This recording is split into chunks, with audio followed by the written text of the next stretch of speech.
Welcome to New Tracks Modeling. New Tracks provides unique mentoring opportunities to enhance your modeling skills by connecting with talented modelers and manufacturers from around the globe who generously share their knowledge and artistic expertise. Build your confidence, refine modeling techniques, and share your projects with a supportive community of fellow modelers, all while enjoying the world's most rewarding hobby. Join us every Wednesday at 7 p.m. Eastern on Zoom and YouTube for our free live program. Missed a program? No problem. Individual show segments are uploaded to YouTube for convenient on-demand viewing. Be sure to connect with the New Tracks community by joining the New Tracks Facebook page, where you can interact with other modelers and see what they are modeling. Visit our website at www.newtracksmodeling.com, where you'll find information about upcoming events and the latest issue of our magazine, New Tracks Modeler. New Tracks Modeler features articles from builds on the show, exciting new products, and other great articles. And now, here is the host of New Tracks Modeling, Tom Farrell.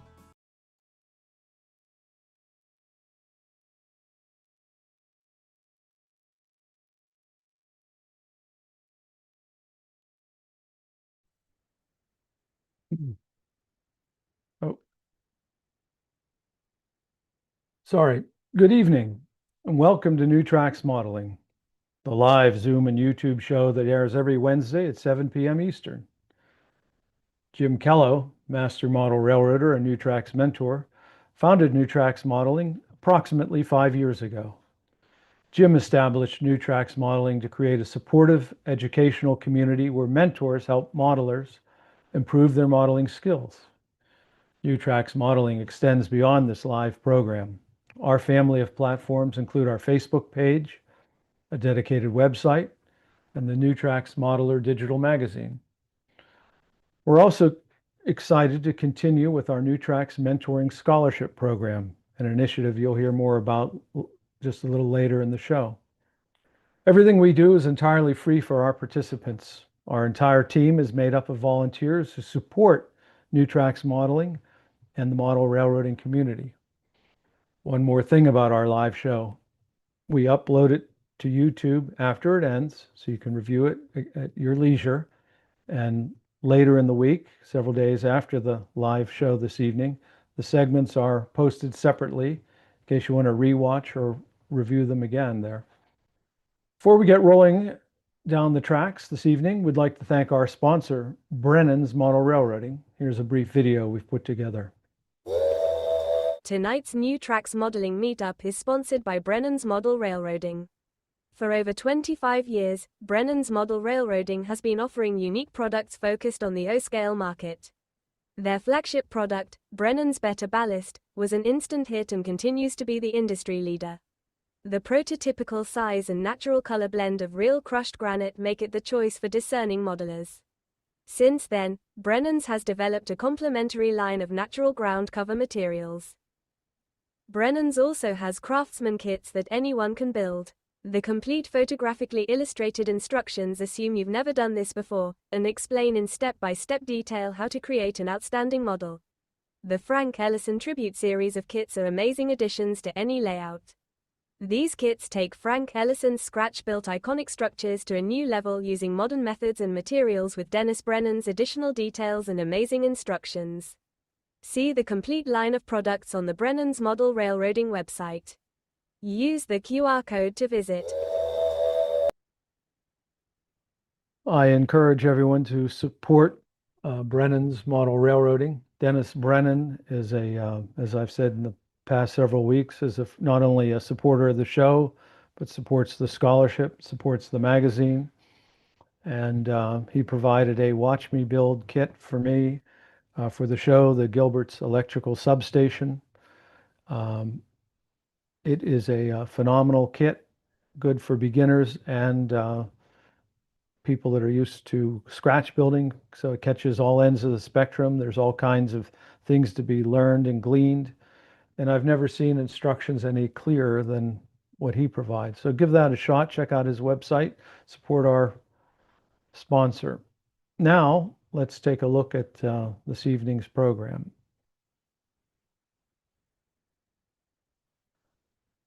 Tonight we have part 2 of Dave Mallett's modeling rail buses in O scale. I think you're going to like that. He's quite a modeler. And we have the MyBuild this evening, and Chris tells me that we've got a very full schedule this evening. It's a challenge / layouts. And then we've got News and Views N scale, Doc Lovelace, a study in modeling graffiti. And then which is one of the most popular segments that we've ever had, Bob Davidson in his workshop tips and tricks and his dollar store finds. I'm not sure if it's a combination or not this evening, but Bob Davidson's always entertaining. Then, of course, we have our show closing and a caboose. So now I'd like to introduce Phil Edholm, our producer, who will say a few words to encourage further participation for our live program and from our Zoom and YouTube participants, and give us a review of the upcoming holiday schedule. Phil? Thanks, Tom. So first off, happy holidays to everyone. Merry Christmas, happy Hanukkah, happy everything else. Hope everybody has a great holiday over the next 2 weeks. Fortunately or unfortunately, depending upon your view, it turns out Wednesdays in the next 2 weeks are at very opportune times. December 24th and 31st are the next 2 Wednesdays. We've decided that it just doesn't make sense to have a formal New Tracks meetup, have a New Tracks live meetup on those 2 days. So we're not going to have a formal meetup on the 24th and the 31st. The Zoom meeting will be available if you'd like to drop in and have a conversation, but it will be unhosted. I may try to be there, but I can't necessarily commit to it. I don't know exactly yet what the family agenda will be. So, in the perspective of the next 2 weeks, if you want to come in and have a conversation, go ahead and feel free. If you prefer to wait and see us on January 7th, that will be the next January 7th or January 7th is the next Wednesday meetup. So the other thing I wanted to just briefly reemphasize going into next year, something that I'm now focusing a lot more effort on, is we really need you. There are some amazing modelers here. We need you to step forward and become a mentor. Do a segment, do a build, talk about a build you've done. It doesn't need to be a structure. It can be a locomotive. It can be something for your layout. It can be a scene you're building. Take something that you've done, propose it. If you click on the QR code or go to tinyurl.com/ntmpresent, there's a very simple form. Just fill out and say, hey, I'd like to present about this. I'll go ahead and contact you and we'll get your material put together. Anything you've got that you're doing there, we definitely would like you to come participate about. The other thing that we're really going to try to emphasize in 2026 is trying to get some layout videos. So if you've got a layout, love to have you do a video of your layout. You've seen the videos we've been doing as Cabooses. We've done a few. We're starting to do the ones now from the narrow gauge convention as actually segments on the show. Basically, it's a video that's not watching trains run, but more the layout of the layout room, how it's structured, how the aisles are, etc. And then a bunch of still pictures, 20 to 30 still pictures of the layout and the scenes on the layout. If you do that, send an email off. You'll propose that to me, Philip P. Edholm at PKA Consulting. Send me an email. I'll give you a place to upload those to. We'll put them into a video, and then what we'll do is we'll run the video, and then afterwards we can have a discussion about the layout. And if you know somebody, if you're in a round robin group, if you're in a NMRA division, if you're in a club and there's one of the members that you think has a really cool layout, go ahead and recruit them to do a layout tour. So I think that's it. I mean, the biggest thing is for everybody to remember is happy holidays. And we will see you all on January 7th. The next two Wednesdays will be, as we would probably like to refer to it, a free-for-all. So back to you, Tom. Thank you, Phil. And one more item before we notch the throttle forward and start tonight's journey. I'd like to highlight our New Tracks Modeling Scholarship Program. Here's a video introduction.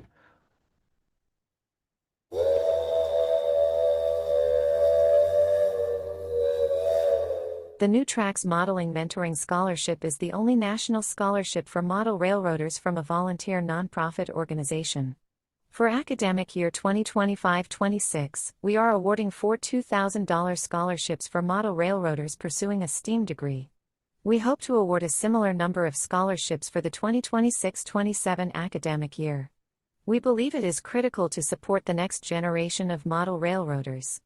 You can support the New Tracks Modeling Mentoring Scholarship by donating online using the Zephy platform or directly by check. All donations are tax deductible. I don't know if we have Hank Primus on this evening. Yeah, Tom, this is Phil. I don't think Bob or Hank is on this evening. Yeah, I know Bob will be on a little later. Bob will be on a little later. So we are moving forward with at least 3 scholarships for 2026-27. And I think we'll have a major announcement for that on our January 7th meeting, but exactly what those scholarships will be going forward for this year.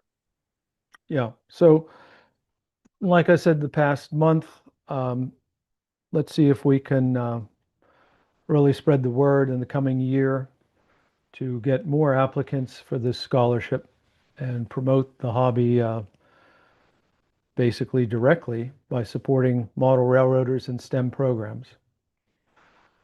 So now I'd like to begin the formal show, and the first segment is scratch building rail buses in ON 30 with Dave Mallett. And Dave, welcome to the show. Thank you. And Phil, if you could fire up his presentation.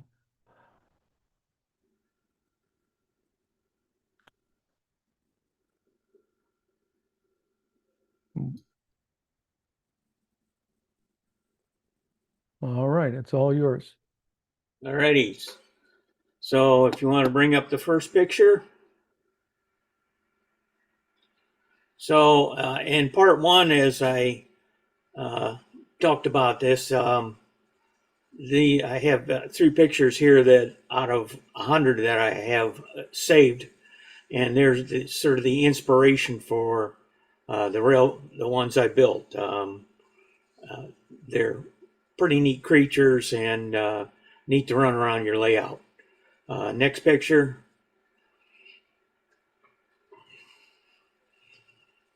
So this is more along the lines of what I built. Next picture.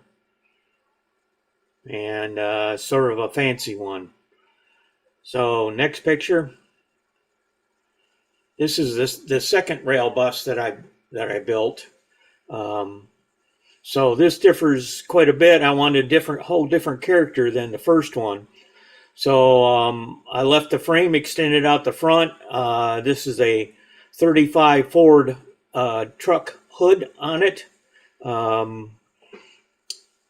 It's a longer wheelbase, so I used the HORS3 chassis under this, but I cut the front part of it off, so it has no drive. It just drives the rear trucks, which is more than well enough for this. I really don't pull any trains with it, so I didn't need that much traction. So some comparison. This is basically the original. So I'm using Bachmann combines to build these. I cut them up to different lengths and glue them back together. So this was the original color scheme on this car. I repainted the green with a little different green, but this is the paint scheme. The door's narrower. I cut out a section of the door and glued it back together. So again, this is a whole different character than my other one. Next picture.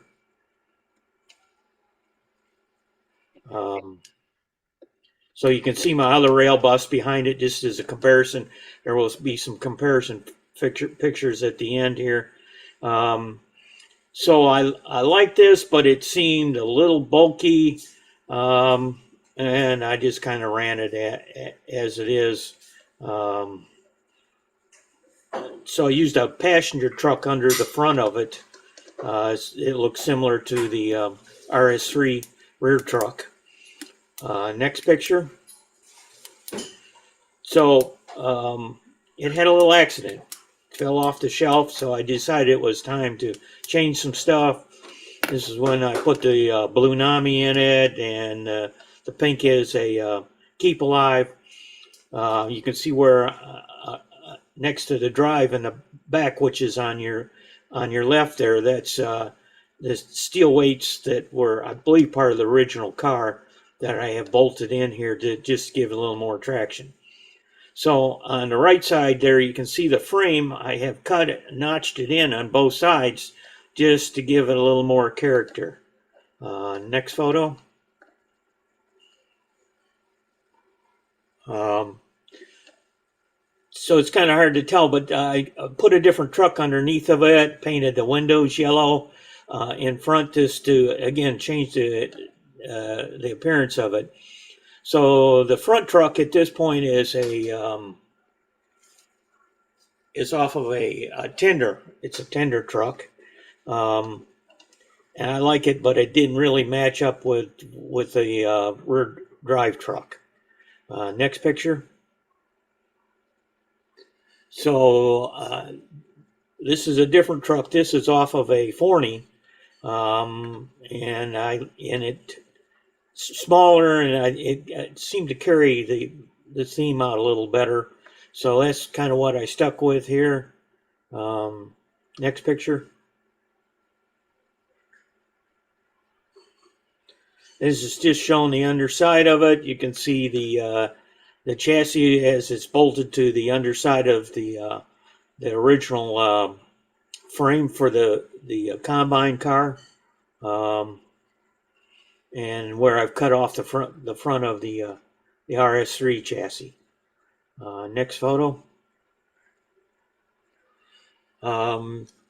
So this is more of a completed state. You can see where I've painted the windows in the front, painted actually all the way around the front of the cab, and then I actually cut it so that the windows are open. I simply took a razor knife and cut the window out, and then added a little piece to signify the bottom of the window. Next photo.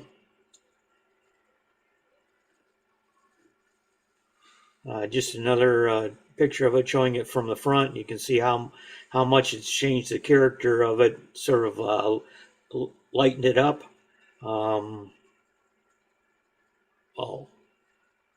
Let's see. Can we back up one? So also what I did, I forgot to mention this. So also what I did is I moved the rear truck forward a little bit, just to kind of give it like the most of the weight is on the truck, and make it the sort of the front end lighter appearing. Next photo. So this is the two rail buses together, just to give you a comparison. Next photo. So it's kind of a vice versa thing, and you can see that, I mean, a totally different character. The blue one is sort of a stubby, more brutish looking compared to the green one. And next photo.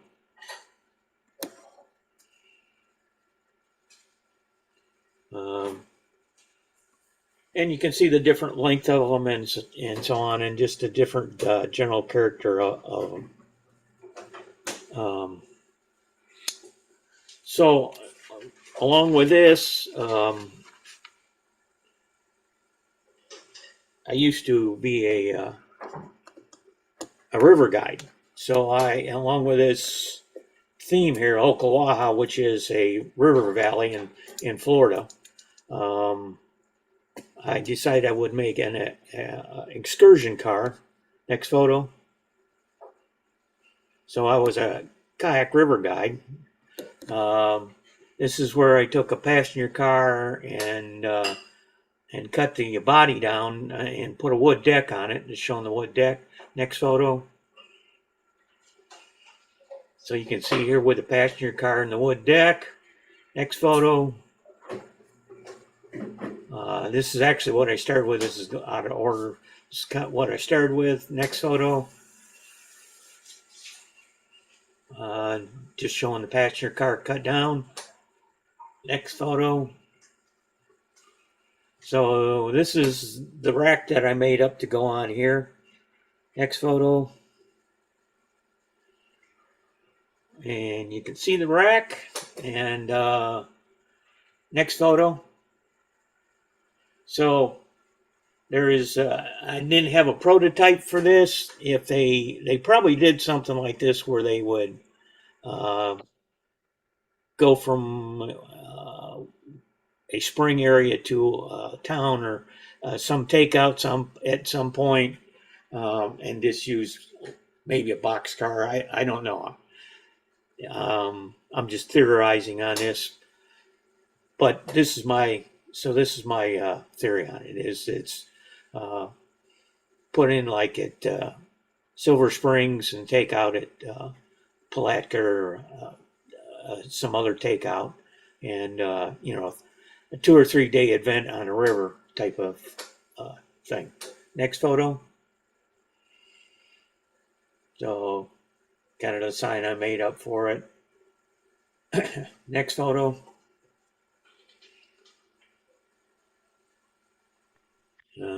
Just a profile of it. Next photo.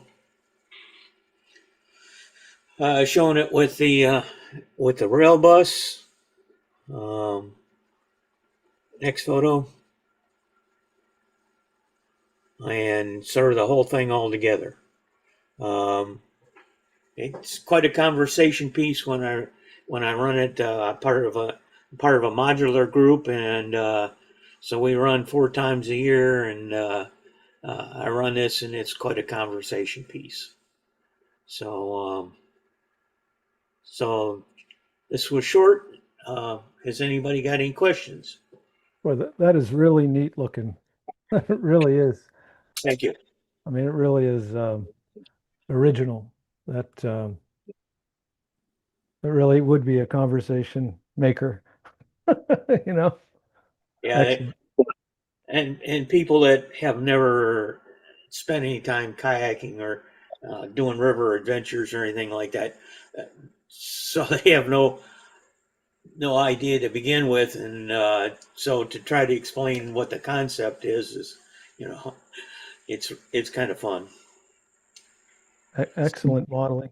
Do we have any questions? The ventilators on the roof.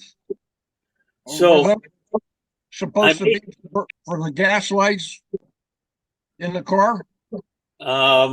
Just ventilators in general. I don't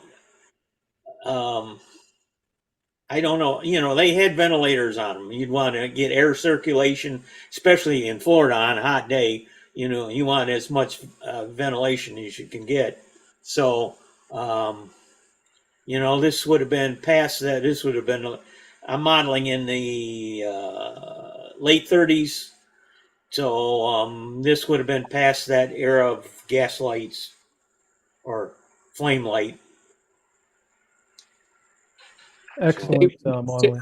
Dave, when you did your research on these cars, did they tell you about how much horsepower and who actually built these cars? So a lot of them were built by the railroads themselves, especially the narrow gauge stuff. There was some company, Brill was one of the companies that started building them, and they were mostly steel bodied. No, I didn't find out a lot of information. A Mac made one at one point. I think it was a Brill body, and they used their Bulldog engine in it. and different engines. And I have a picture of one of those someplace. So basically, they used truck engines in them. How powerful they were, I don't know. And of course, in the beginning, they didn't go very fast. They probably only went 25 or 30 miles an hour. So, and the Galloping Goose used limousine engines in theirs to begin with, and then went to a more modern truck engine as they went up into the 40s and 50s. So, my thought is that the blue one has maybe a diesel engine in it because it pulls cars. The green one could be a gas, and the hood was just a hood they put on it. Not, I don't think a flathead engine would have run that bus. I think they would have needed at least a V8, a regular Ford pickup truck. They would have needed a bigger engine, like one of their truck engines in there. So, being that there's not exact prototype, that's my thought on it. Now, were these made to offset expenses? A lot of them were run on branch lines. Yes, to offset expenses. They were much cheaper to run, and you didn't have to wait to fire up a steam engine. You didn't have to have a whole crew. Basically, one guy could run the rail bus by himself. So, and especially on branch lines where they were limited on freight and passenger service to begin with, this gave them some profitability there. Mm-hmm. There are a lot of different quirky stuff because each railroad had their own idea about how to build them, and they were sort of seat of the pants kind of a thing. All right, thank you, David, and great modeling. And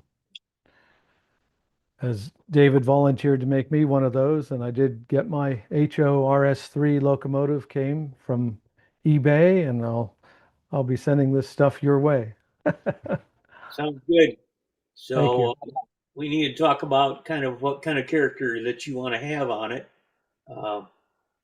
Anything with the rustic buff, it's got to be nearly falling apart. Yeah. I can do that. All right, guys. Next up, we're going to jump to MyBuild with Chris Coarse. First, we're going to have his sponsor, O-Scale Resource, and then Chris Coarse's MyBuild.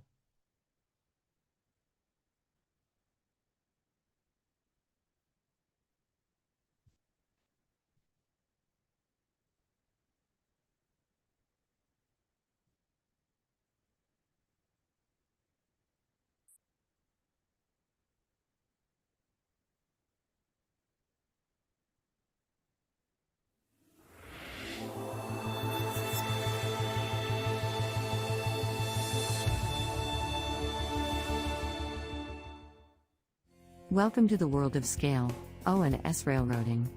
We are your resource for all O and S scale modeling. Both our magazines are advertiser supported and free to read online, download as a PDF, or even print. All advertisers are hot linked to their website, so if you see something you like, just click.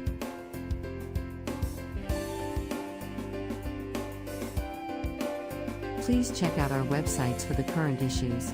All back issues available free for the O-Scale Resource and the S-Scale Resource magazines.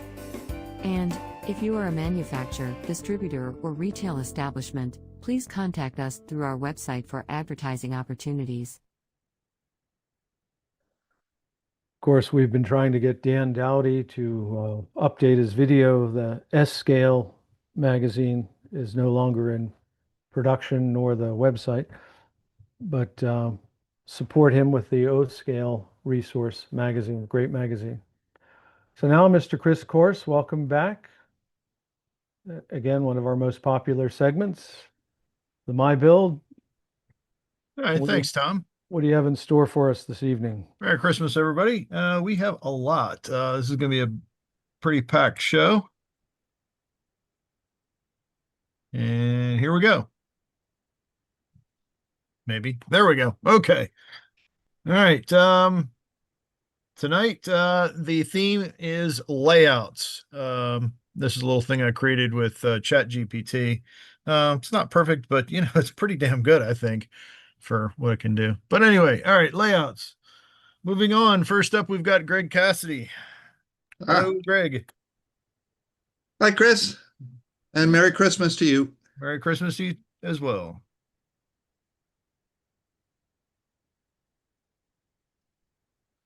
Okay, this shows the layout that's in my basement. I built it back in the 90s, but have continued to update it.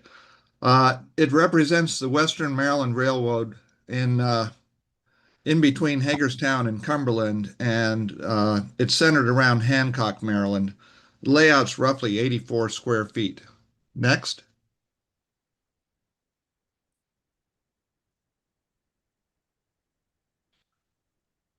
This is one of the first things I got for the railroad when I was building it. It's a bridge of the tracks that's going over the Tonaloway Creek, which is the creek that ran alongside Hancock and out into the Potomac. Next.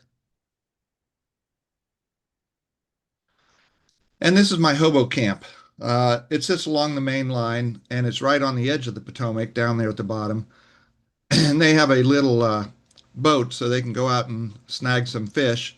And they also have a little lobster trap that they keep their beer in the river to keep it cool. Next. And this represents the town of Hancock. It's not an exact representation of it, but it's what I had room for.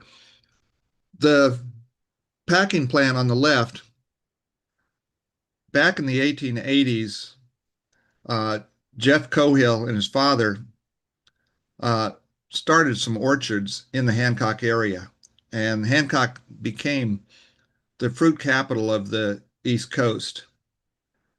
And they kept going until the mid 1950s. And so this represents his packing plant, and that's actually one of the signs that he used. Next. This represents one of the Alpha Jets that Western Maryland ran. The Alpha Jet was their part of the Alphabet route, which was the way for a number of small railroads, such as Wedding, Pittsburgh and Lake Erie, Western Maryland, and some others, to compete with the big railroads like Pennsy and New York Central with the traffic from the East Coast and the Midwest. Next. And this is the Cafe Grocery, and this is just in a little community that's outside of Hancock. And I hadn't built it for the layout, but once I was finished with it, I had this spot and I said it would look perfect there. So I just dropped it there. Next. This is a popular area for rail fans. These are a couple of mini prints characters that I painted and put them in place to take some shots. Next. And this is downtown Hancock. And that's another mini prints. That's actually a mini me. I had been scanned a few years ago, standing in front of the Shamrock Bar. Standing, I point out. Next. Now, this is a tower that I have alongside my main line. Hancock did have a tower, but it was on the other side of the river along the B&O tracks. I just moved it to the correct side of the river and painted it the proper colors. Next.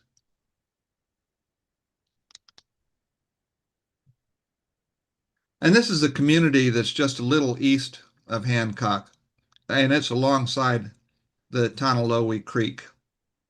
And it's a place where some of the orchards can bring their fruit to have it stored before it gets shipped out. So this is a smaller packing plant that doesn't have cold storage. Next. And the bridge on the top there is one of the 10 different crossings that Western Maryland had that went over the Potomac.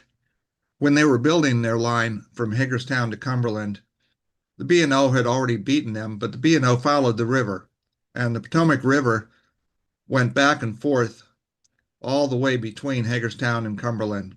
Well, the Western Maryland had more modern engineering, so they just went straight and went over the river and through the mountains. So you had a number of tunnels and 10 bridges. Unfortunately, it was only single tracked, so when the B&O and the Western Maryland merged, they kept the double track B&O line. Next. And this is one of the popular places for rail fanning where they can catch the train coming out of the tunnel. And there's a little car park there, and I've got weeds around a little pond with a bunch of junk in there, as you'd find at little parking areas. So I think that's your journey along my railroad. Very cool. Thanks, Greg. Any questions or comments for Greg? That's it, right, Chris? I think so, yeah. Yep, sure is. All right. Well, great seeing your layout, Greg. So hopefully I'll make it down there one of these days. Are you muted? No, I'm not. Oh. You hear me? Yes. Oh, okay. Yeah, hopefully I'll make it down to your place one of these days. So, well, if you're not doing anything in the next 2 weeks. Yeah. So, all right. Well, thanks, Greg. If anybody has any questions, speak now or forever hold your peace. Or for, to the next guy. Yeah. All right. Well, thanks, anyway, Greg. Thanks for doing this, Chris. You put this on every month, and I know it's a lot of work, and I know we all appreciate it. It's funny, I say it's not a lot of work, then I get like 2 hours into it. I'm like, crap, this is a little bunch of work. And then it's done. But it's no big deal. Yeah, it's we'll call it a labor of love. So, all right. Merry Christmas, Greg. Well, Merry Christmas to everyone, and thanks again, Chris. All right, thank you. All right, next up is Fred Cosgrove. Yep, Fred. Saw you earlier. Oh, yeah. Oh, there you go. All right. And I did manage to get all of your slides put in here, even though they were I got part 2 and I was like, where's part 1? Yeah, well. But we got it. So we got it. So that's good. Thank you for the effort there. Well, this is the entrance going to, I think, what was going to be a sun porch on the back of my house down here in Florida. And was a choice of either building a railroad in the porch area or in the dining room area. And my mother liked the dining room, so I got the porch. The room itself is roughly about 14.5 feet across by 9.5 feet deep, with you're looking at approximately a 3-foot aisle to go to the back door. That back section is removable, so you can use the door. Oh, cool. Next. This section here is supposed to be representation of the Whirlpool factory in Clyde, Ohio. It's a great big plant down there, so I thought it'd be a perfect place for switching operation. Not only is the plant served by the steam railroad, but also I have the traction line running up there, and it handles passengers. Next. Maybe. There we go. And this is HO, correct? Yes, this is HO. So that's so far I got on the factory. So you can see how it's coming together. Next. And you can see where the interurban comes up, dropping off people. Now be the office area. And you can see the divider where the section unbolts and the electrical all unplugs underneath. So that whole section can be removed if I need to get out the door. Next. The track continues on, and at this point is a Y to turn the engines around if you're running on point-to-point operation. That little extension is good enough to get a locomotive around. It is removable, and show you later. Next.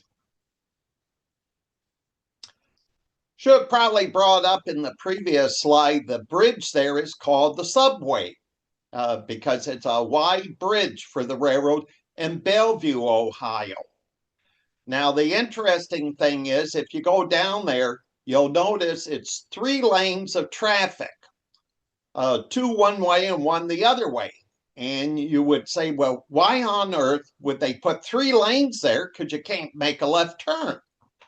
Well, it turns out at the time they were building the subway, the interurban was running along there. So I believe they actually built the bridge for 2 lanes of traffic and 1 lane for the interurban, which it never got to use because by the time they got it done, the interurban ceased operation. So this is a little community coming out from underneath the bridge. Next. This is basically a trolley junction. The interurban comes from the back and swings around and goes down to Bellevue. So I need to run a double-ended car on that section of track. On the other section of track, we're running PCCs, which are single-ended.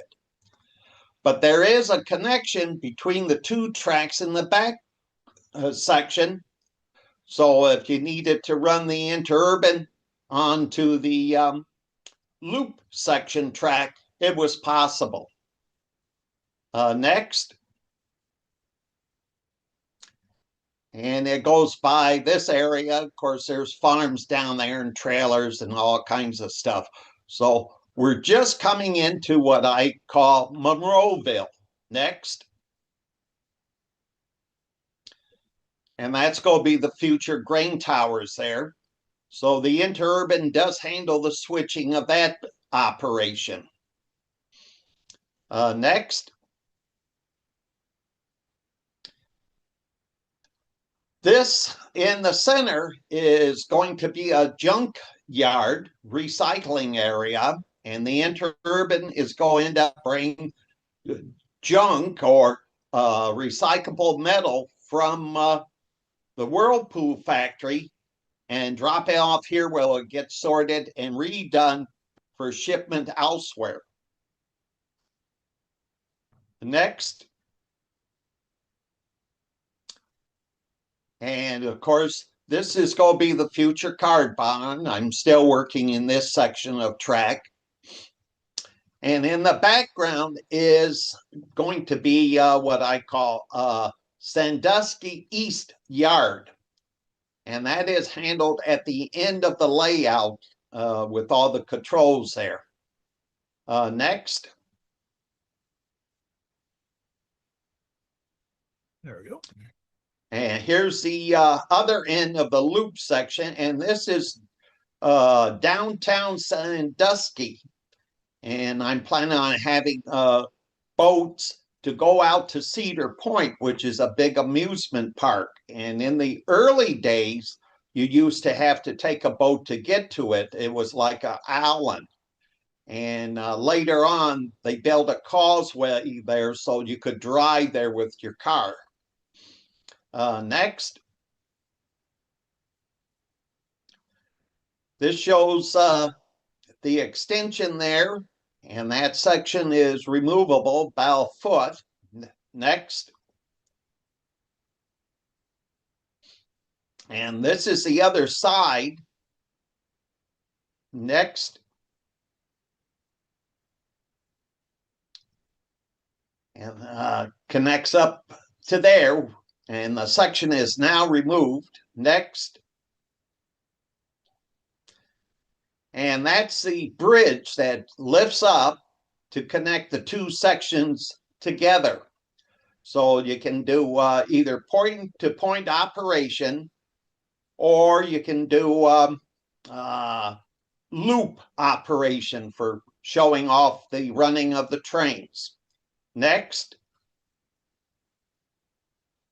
And there's a bridge section down resting. So, okay, next. This shows behind, the trolley is up front. That center track is going downhill. I wanted to be able to run the trains out into my hallway down to the front bedroom and have a yard there. So this is the start of going down, which runs underneath the layout. Next. And this is where it comes out from underneath the layout to go down the hall towards that front bedroom. Next. And this is looking back where it comes out of the room there. And the support on the left there is a unique clamp that I developed, and it clamps to the frame of the doorway so there's no screws or bolts to hold it, and it's very secured. And I can drop another section on there to extend it to the front bedroom. But I'm concentrating on the main layout now. So that should be it. All right. Yep, that's it. That's quite a project you've got going there. Is this you just do Florida in the wintertime, right? Yeah, so I've been working on this project for over 20 years now. Holy mackerel. Oh yeah, because I get involved in so many other projects down here. And I was working on the Jim Richards half-inch scale for 5, 6, 7 years, trying to get it operating. It is now in Washington, PA at the Pennsylvania Trolley Museum. And I'm involved in the theater group down here in Florida. And we just got done doing our play this past weekend. So I keep busy down here, no problem. Yeah, cool. So thank you. Merry Christmas thanks and a Happy New Year. Yes. Thanks for sharing. It's really cool to see all these projects. Any questions for Fred? All right. Well, thank you, Fred. Again, Merry Christmas, Happy New Year. And now we'll move on to Phil. Thank you, Chris. I need to send you a new picture. That's a terrible picture from Auto Road. Oh, well. Go ahead and jump in the next slide.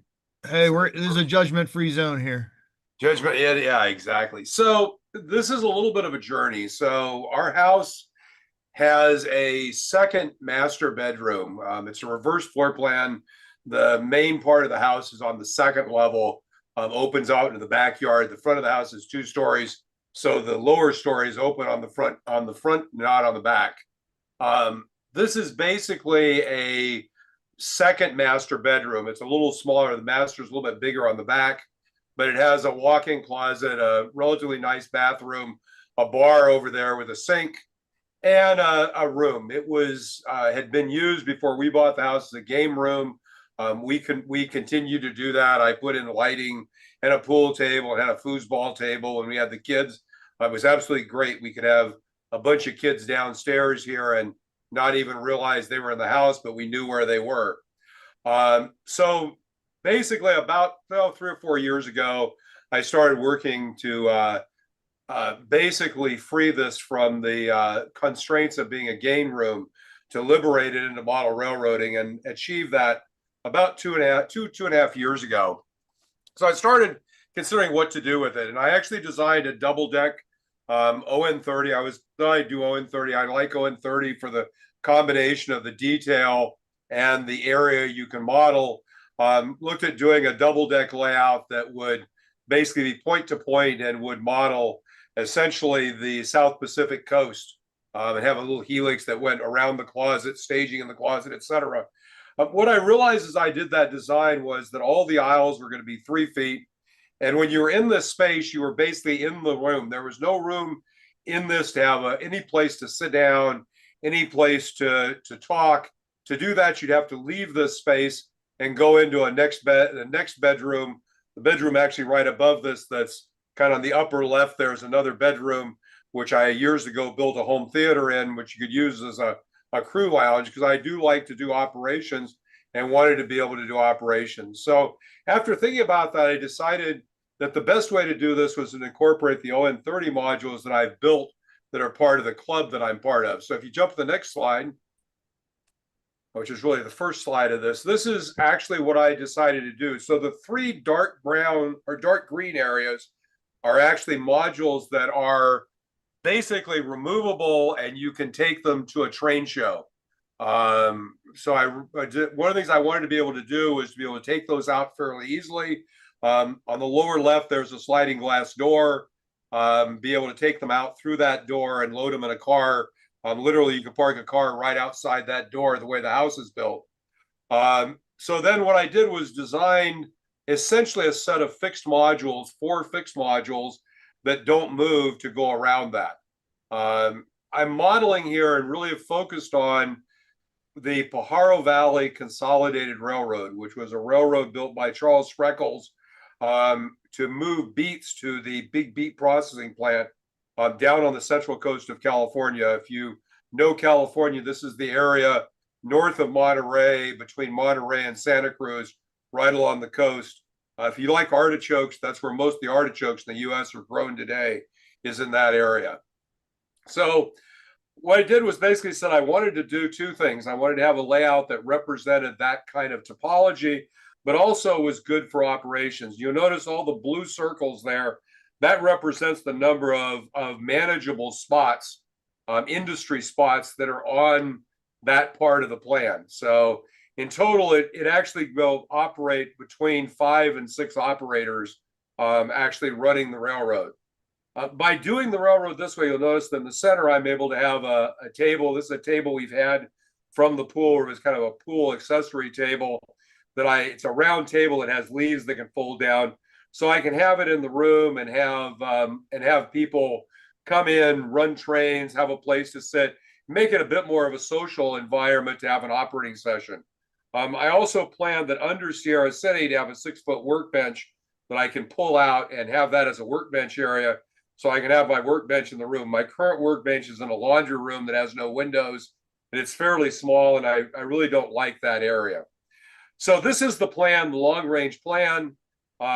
What I've done so far is on the next slide is I've built the 2 fixed modules, the one that's Pajaro and what I call the corner module. And then I have some wings. These are actually things I built a few years ago that are actually designed to have staging tracks. And they were designed originally, they just bolt onto the side of a module and they can fold down. I've now extended those a little bit longer. So I've got 2 staging tracks on either end of the layout. Quite frankly, in this kind of a space with ON30, it's virtually impossible to do a loop, a loop without having a duck under.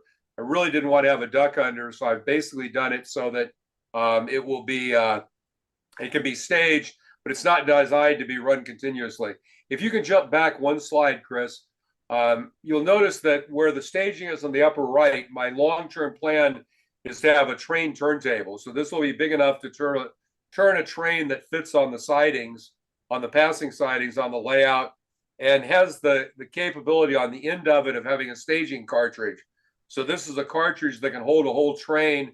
And actually the way I've designed the train turntable cabinet, those will actually store underneath the train table. So I can literally have staging on that end. And you'll notice my long-term strategy is to have some staging in the closet that would represent Santa Cruz, which is north of Watsonville, major yard at Watsonville. And where you see that gray figure inside a building, that's actually a building that'll be able to be lifted up. That's representing the huge beet plant that Spreckels built in Watsonville. Okay, go ahead and jump through the next slide. So this is basically the state of the layout today. This is kind of a picture looking at the layout. My current workbench is over on the left underneath that extension or staging area. You can kind of see I talked a little bit last time we did backdrops about the backdrop there on the right. I have a TV cabinet in a cabinet and a TV and a alcove there on the left. I intend to leave those in place. The module you see on the left with the trees, the one kind of down by the sliding glass doors, and the one here on the right are the 3 removable modules. You'll notice on this module, there are the 2 buildings I've talked about on a build program a while back. Those were first and second place at the NMRA convention in LA. Go ahead and jump to the next picture. So I've just got a few shots through them. I didn't take a lot of close-up shots, just give you an idea. We had this mirror. We ended up taking it out of a bathroom we remodeled, and I moved it into the game room because I thought it made the game room much bigger, and I've left it in place. You can kind of see in there my lighting, my ceiling lighting, which is all 3D printed. Go ahead and jump to the next slide. So this is the fixed module at the end, which represents Pajaro, which is a city between Moss Landing and Watsonville. There's going to be in the front here, there'll be a continuation of kind of the water scene on the right you see there. You see the depot there that I did the build on the show. The module on the left is a representation of Wilder Ranch, which was a creamery farm that was north of Santa Cruz, and actually is still there, and it's a state park. Then the cabinet below is actually my control panel and storage. Go ahead and jump to the next slide. And that is that control panel. And what I did was I built it so it's on slides, not on casters, but on the direct, one direction sliders. So this can slide in and out from under the layout. And that allowed me to leave the top open. And so all the wiring is in the top and is very easy to work with. And then I used a lot of Cat5 cables. So all of the control system, the control panel on the right that you see, which is the second control panel on the other side of that island of those 2 modules, is actually connected with 5 Cat5 cables that support the switches and the LEDs. And they plug into a Cat5 panel on the back. Go ahead and jump to the next slide. So one of the things I decided to do was I decided not to build a backdrop all the way around the room. And part of the reason for that is we live about 800 feet up a ridge, and you can see about 20 miles out of the ridge. And these windows look out on that view. So I decided I wanted to go ahead and keep the view there. So this part of the layout, the backdrop, is going to be the view there. This also shows you a couple of other things. You can see a little bit of the lighting up at the top. Those are 5-watt LED lights and 3D printed fixtures and 3D printed wiring. There are actually 4 circuits up there that support the lighting. Then the other thing is I'm setting it up to do operations, and you can see I have 3D printed some card holders there for the spots. So those are actually the 3 spots that are there on Wilder Ranch. There's a spot for oil, which actually feeds off the right onto the adjacent model. There's the creamery, and then there's the stockyards. So I'm kind of building that in as I build through it. You'll notice that it does have do not touch labels on the modules that actually move out of the layout room. Go ahead and jump to the next slide. And this is just, I was trying to get a little bit of a view out the windows so you could see out to the hills. Those hills are about 15 miles away. 10 to 15 miles away across the valley we live on. By the way, one interesting note for New Tracks fans, you'll notice that unfinished building there and kind of the center left. You'll notice that that's the Banta warehouse. I bought one of those when Bill Banta did his build along on the show a couple of years ago, and decided that was a great place to locate it. One of the things I'm doing here is I'm actually extending the track off the module to the left will extend over in front of that, as will the track on the right. So I'm actually going to have 2 sets of spots for 2 industries on that corner module. Then there are no turnouts for those actually on that module. They're on the adjacent modules and feed into it. Go ahead and jump to the next slide. Oh, I did put pictures into these. So these are the light picks that do through model railroad control systems for doing, decoupling, and then printed those, 3D printed those with with places to have car cards, etc. And so I'm doing car cards for all of my rolling stock, etc. And I think that may be the last picture. We have to see if there's one more. This is the last picture. So one of the things that this lets me do is have Monday night football and trains. So I started having basically Monday nights, we get a bunch of us together and we're starting to do some operations and run trains. But as you notice, we have a really nice sized TV, and you can kind of notice on that fold up table below it, there's a PC. So what I'm actually doing is feeding a PC into the TV so I can connect by internet and actually run Monday Night Football so we can watch that while we run trains. So that is the layout. Yeah, that's a cool concept. Good way to attract people to the layout. Yep. Oh, it's Yeah, Monday. I don't want to come. Well, we're having football. Oh, okay. So, yeah. All right. That's cool. And it's neat that you found a way to link all your modules together. That's great too. Yeah, well, that was the other thing was I realized, well, I got really excited about building, a double deck layout. It would have been significantly longer mainline run. From a railroad perspective, it really wasn't a lot more switching. It was just a lot more run between the switching areas. But the other thing that beyond the fact that, as you can see with the table there in the middle, it's pretty easy to be social. You don't have to be running a train. You're still in the same space. The other thing I kind of came to the conclusion is that it would take me at the speed I build things at about 5 to 6 years to get to the point where I was really getting comfortable with the layout being operational. And by doing it this way, I really started this about 9 months ago. So it really hasn't taken that long to get to this point. And by the way, if there's interest, you guys can feed back to me. If there's interest in the new year, I actually took a whole bunch of pictures through the process of building those fixed modules and that, and I can go through the process of, the steps of building that if there's interest. So with that, I'll throw it back to you, Chris. Thanks. All right. Well, thanks for sharing, Phil. Any questions for Phil or comments? Wow, quiet crowd tonight. Well, thank you, Phil. Actually, there's a question actually on the chat. It says, oh yeah, use the wall segment with the big mirror as a visual break. It's not really a visual break, but it does, quite frankly, even though you're looking into a mirror, it does make the room feel, just at a feel level, bigger. I mean, emotionally, you kind of feel like you're in a bigger space because that mirror is large enough and it replicates the room enough. And especially when you put the lights in, you can kind of see the lights up in the top of this picture there. There's a lot of light. It's a very, if I turn the lights all the way up, it's a very bright environment. It actually extends the room and makes it feel bigger. I thought about it, taking that down and putting backdrop there, and I decided that the mirror was actually almost more effective.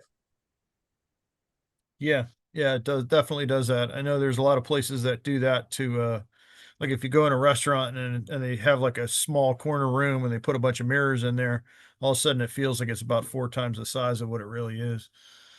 So people aren't feeling claustrophobic by it. But I got one more question. Sure. How wide is that module that shows in the right-hand side of that photo? It's about 2 feet 4 inches, about 2 feet 3.5 inches, and it actually was sized. The sliding door that you see there on kind of the center left is a 6-foot sliding door, and I took out the stop, and it's sized so you've got about an inch, right at about an inch of clearance to go through that door, level. So you actually move it through the door level. So it's reasonably easy to take those out of the room and move them outside. Actually, the way I move the modules is I have 2 frames that are built, and the 6-foot module on the left, the one with the trees, and the 2 6-foot modules on the right, all bolt together with frame ends. And the frame ends only go on the end. They don't go around the side. So the width is that 2'3", and I can put all of those in a rack in the room and then roll the rack out through the door and roll it into a trailer. Because I literally, the way I can park a trailer literally about 10 feet outside the door, 15 feet outside the door. Well, it looks nice, but the reason why I asked basically is I don't have room for a layout, but I'd like to do a module, say a switching layout. Yep. And I'm not sure what width to go. You know, we pretty much I've stuck with 2 feet. You know, the modular group I'm part of, our standard is a 2 foot standard on the end. So we have a connector standard that's a 24-inch by 6-inch plate with basically the tracks at a certain point, and then you've got drill holes 4 inches below that we put bolts through to bolt things together. So we kind of start off with an assumption that the interface between modules will be 2 feet. So most of the modules we build are 2 feet, and those were built, like I said, a little bit wider to fit through the door. You know, 2 foot is pretty reasonable to manage, and it gives you, you know, enough room. This is ON30. HO is going to be similar. You know, there's actually, if you look there, there's actually across that module at one point, I think there are 4 or 5 tracks that go together, and they don't feel really terribly crowded. Great. All right, cool. Thank you. Any more questions for Phil? All right, thanks, Phil. In case I don't talk to you before then, Merry Christmas and Happy New Year. So we will move on. Thank you for sharing. All right, next up is Bernd. You all right? You up, Bernd? Hey, I hope so. Can you hear me? Yep, gotcha. Good, you can hear me this time. Yep. All right, I'm building an HON30 modules in part of the basement. It's going to be part of a larger railroad eventually. So when I put my table together, I use pocket screws. Next slide. And here is a bunch of them all put together on a 8-foot long piece of what is it, 3/4 inch by 4-inch pine. Okay, next slide. Here it is assembled, and I screwed it to the wall and make sure it's level. Okay, next slide. Here's the robot cutting out the 2 by 8 foot piece of plywood. I do that on the floor, and I put a piece of foam. Well, this is a aluminum backed foil foam that I put on the floor so I don't cut into the concrete. Works pretty good. I use what do they call those? Those masonry lines to get a straight line, and then just saw it up. Next one. In order to support it, I put braces underneath, braced against the wall. I can literally sit on that and it won't come down. So, okay, next slide. This is what happens after a while. You get it up and you start putting stuff on, and you don't work on it for a while. It becomes a horizontal storage area for stuff. So, and even underneath, which is great. That's one of the reasons I kind of like those braces. You can put stuff underneath without having to try to get around the legs. Okay, next one. Kind of showing a picture here of starting to lay out where the track would be. The stuff on the lower left, that's I make my own track. It's code 55, and I use PC ties. That way I can actually make my own custom track work for what I need to do. In the background where the building is, to the left will be my rotary dumper. I'm planning on actually animating this of dumping stuff into a hole, which is going to simulate going into the building and get crushed into finer stone. On the left, where the 2 green engines are, I decided that I needed a real steep grade coming down, and then it's going to backtrack and go back in where the other locomotive is. All right, next slide. This is a representation. The tube you see coming out of there, I did that. I think I tried to show that on one of the MyBuilds for animation. And what that is a spring that turns, and it'll actually bring the aggregate out into a yet to be built elevator, which will actually then take the stuff up to the it's a plexiglass I cut out on my CNC machine and glued it together. The top part yet where the bins are missing. The elevator will actually take that up into the bins, and I'm trying to figure out a way that I can actually then use that to load the cars. There should be about I think a dozen cars I can put underneath that to try to load them. Okay, next one. This is looking. I figured I needed a way to go to the quarry where the rock is actually mined, so I kind of built this up into an alleyway like they've actually dug down into the rock already and are moving along down to the quarry. Next one. This is going to be the section that I think Tom would be interested in. This is where the limestone is going to be quarried and then loaded onto the to the HON30 cars. Next one. This blue and brown was back in my TT days when I was interested in TT scale. I started to build a module they called the snowshoe and gum stump. I think it was, forget what the guy's name was that came up with this, and it never panned out. So I'm going to use it in this as a center section of the E part of this layout as a tie and a Woodland Scenics tie and plank mill structure are going to go here. And next one. And where you see the cabinets there and everything is going to be the bottom part of the E layout that is going to have a standard gauge. And I'm going to have to build another rotary dumper there where the HON30 cars will dump the gravel into the standard gauge cars. So I'm on my way, and hopefully one of these days I'll get it done. I think that's one more. I don't know. I'm not sure. Yeah. Okay. Yep. This The drawing, gives- I think that's the last one. Yeah. This gives you an idea. It's going to be 22 feet long by 8 feet wide, an E-shaped layout. This is just sort of a guess where the track is going to be and everything. So that's it for me. Yeah, it's very unique. I know I certainly haven't seen anything like this. So this is pretty neat. Departure from what you would expect to normally see. So thanks for bringing that to us. You're welcome. Well, there's more. There'll be more. I've got a lot of other stuff to put together. The example, the two green engines you saw are totally scratch built from brass using my CNC machine. They run on a DD40 truck frame, and the four electrics are basically something idea I came up from an inspiration I saw on the internet that are going to be electric locomotives. So there's 4 electrics and 2 diesel locomotives that are going to be on this eventually. So maybe some days I'll get those together and do a presentation on those. And that's it. All right. Questions? Hey, Bernd, I have a quick question. Yes. Tom Farrell here.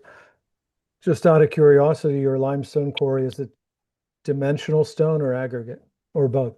It's going to be aggregate. I'm going to do some dimensional stuff. I saw some interesting stuff when I was searching on the internet over in, we'll call it the Eastern Black countries. They have a gauge, 600 millimeter narrow gauge, which equals about to a 30-inch narrow gauge here. And they had some very interesting cars I'm going to try to model. And I was thinking of with the quarries mining a big stone, that they move that and then somehow get it to the standard gauge railroad. Basically, huh? What year are you modeling? I do the between the steam and diesel age where they start switching over to diesels. Okay. And well, I forgot what I was going to tell you, but oh yeah, there's a quarry near us west of me in Leroy, New York, that is a limestone quarry. They actually have one of the shell bucket. Well, what do we want to call it? It was a steam powered shovel that was brought back up from the Panama Canal that was used to dig the Panama Canal. I've got pictures of it. Plus, it had an odd-sized narrow gauge railroad that served the Lehigh Valley, which was 32-inch gauge, which was weird. So I'll no, hmm? I have your email. I'll send you some photos of a steam shovel and loading cars with limestone for you. Yeah, I appreciate that. Okay. All right. Any more questions for Bernd or comments? Hey, Bernie, you didn't tell him about what you used for the rock. Well, which one on the? I did a MyBuild one time on that building. Those are soapstones that I cut. I thought they were tile. No, soapstone. No, on the wall. Oh, on the wall, that stuff. That's ceiling tile that you break off, and then what I do is I glue it together, and then I take Durham putty, paint over it to get a nice stratus on it, and then I use different um, colors. I think I used acrylic tube colors to paint the racks. So Very cool. Okay. All right. Anyone else? All right. Thanks, Bernd. Merry You're Christmas. welcome. Happy New Year. Same to you and your family and everybody else. All righty. We'll move on. Bill Hawk. You up, Bill? I'm here. All right. Let's get started here. So it's funny, everybody's got these long-term projects. This one was literally guess 6 weeks from start to finish. It was like a big module. In mid-October, we found this old 74 Marks unit that my husband wanted to use to create a display for his work. And it took on a life of its own. So you can go on. It was funny when I was flipping through the pictures on my phone, I went from the dining room brown to wood brown to pink to white to green. And you're going to see that reflected in these pictures very quickly. So this is my dining room table. My regular layout is an S-gauge layout in the basement. That went on big pause while I was doing this. So I spent a couple weeks cleaning up the engine. I had made another purchase while I was at the thing. I worked on that too.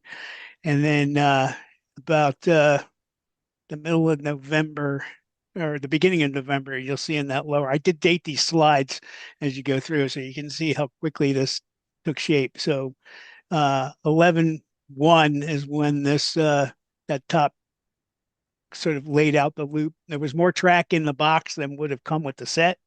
So I made this to make it fit and got some dimensions of what I thought was going to fit in my car because it had to go a couple blocks to get to where it was going. So you can go, and then we bought some models at the some Plasticville, and you'll see these as they get laid out and experimentation. You can go to the next one. So then going into the pink stage, laid out was going to be a creek bed and a hill for the city hall coming on the front part of the upper picture. This was weekends, so full-time worker here, so I'm doing this at nights and weekends. You can start to see in the back of that upper picture where the materials have expanded into the living room. And then in the middle picture expanded, this is our kitchen island, which was, as everything needed to be brought up, I kept working on it into the kitchen island. So go to the next. I decided I needed a wood frame, which meant I had to cut a little bit off of what I had Home Depot cut as the base because it wasn't going to fit in my car. So I had to trim it back a little bit. Built this out of 1x3s, I guess, to have something both to edge the foam foam and the wood. It was going to be an environment where I didn't really want, these are dealing with autistic adults.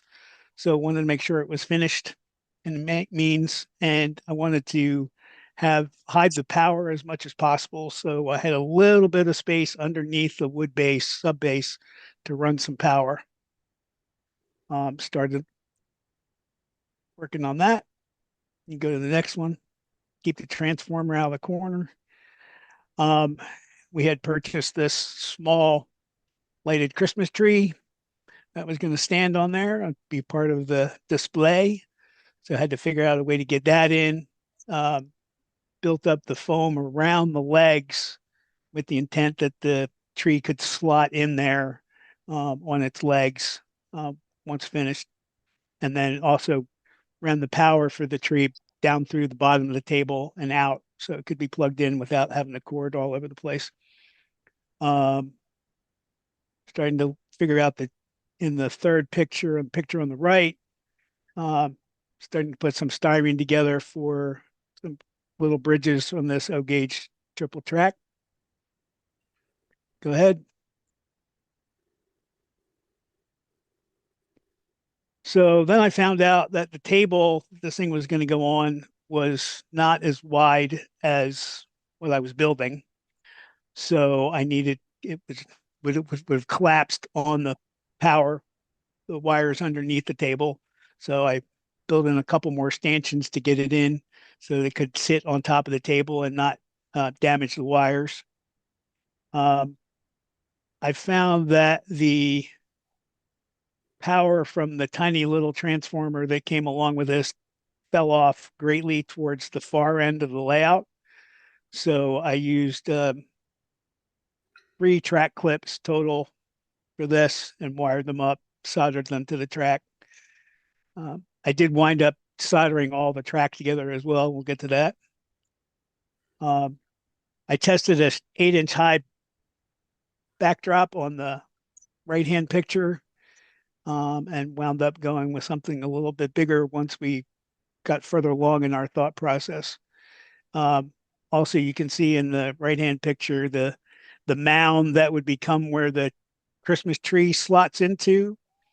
And in the middle of that picture, I built a foam core road bridge to go across the creek that was going to be developed.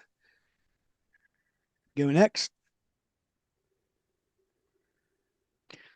So one of the things that this allowed me to experiment with is some of the scenery techniques that I've read about but never done. I'm an architect by trade, and I can build buildings, and I can use markers and foam core and chipboard and glue and all that stuff. But some scenery elements I have not done, and this gave me an opportunity to try some of that stuff out. So I wanted to try some different things out and got some various different products that I've read or seen and tried. So here on the right, you can see them trying some of these various textures on Sintra, on foam, on the cork, just to see what they would look like and what I could use. You see that we're at Wednesday, the 12th of November now. Okay, you can go ahead. So now we've gotten the 20-inch high or so backdrop. I thought that would work better. The colored blocks at the back were foam core pieces that got taken to the center, and the autistic adults painted. We had them paint them. We weren't quite sure. My thought was they were going to paint them to look like row houses, but all I got back were the painted color blocks. So some of them, and they didn't get painted all that well. It's a mixed bag. So on the right, I put some wood bracing behind them to get them straightened out. And they were kind of being imagined as Philadelphia style row houses. So again, we're continuing to work on the layout. I painted the track bed, the gray underneath, so that I would have some remembrance of what I was doing. Some of the stuff maybe I would have done in a different order, but I was speeding right along. Go to the next one. So sort of a quick succession here. The layout was to be delivered on December 1st. And I knew I needed to get the thing greened out. I think normally you would probably do ballast before you would do the greenery. I know there's people go back and forth on that, but since I had already had it gray and I knew I wanted to ballast the track, but I knew I had to get it green first. So I moved ahead with doing plaster and sculpt the mold on the entirety of the piece, taping off what was going to be the places for the buildings and the roads eventually. On the right hand, and then I've found that using fans to get things to dry is the way to go. Obviously, I was in my house, not in an maintained space, so did have plenty of warmth and good humidity controls. But the fans really help in an overnight situation if anybody needs to do it. Getting some air movement across this really helps in getting things to dry. Go ahead, Chris. And then the backdrop, I painted sort of a light blue. I was trying to get it a little more shaded from top to bottom, blue to gray. Didn't quite.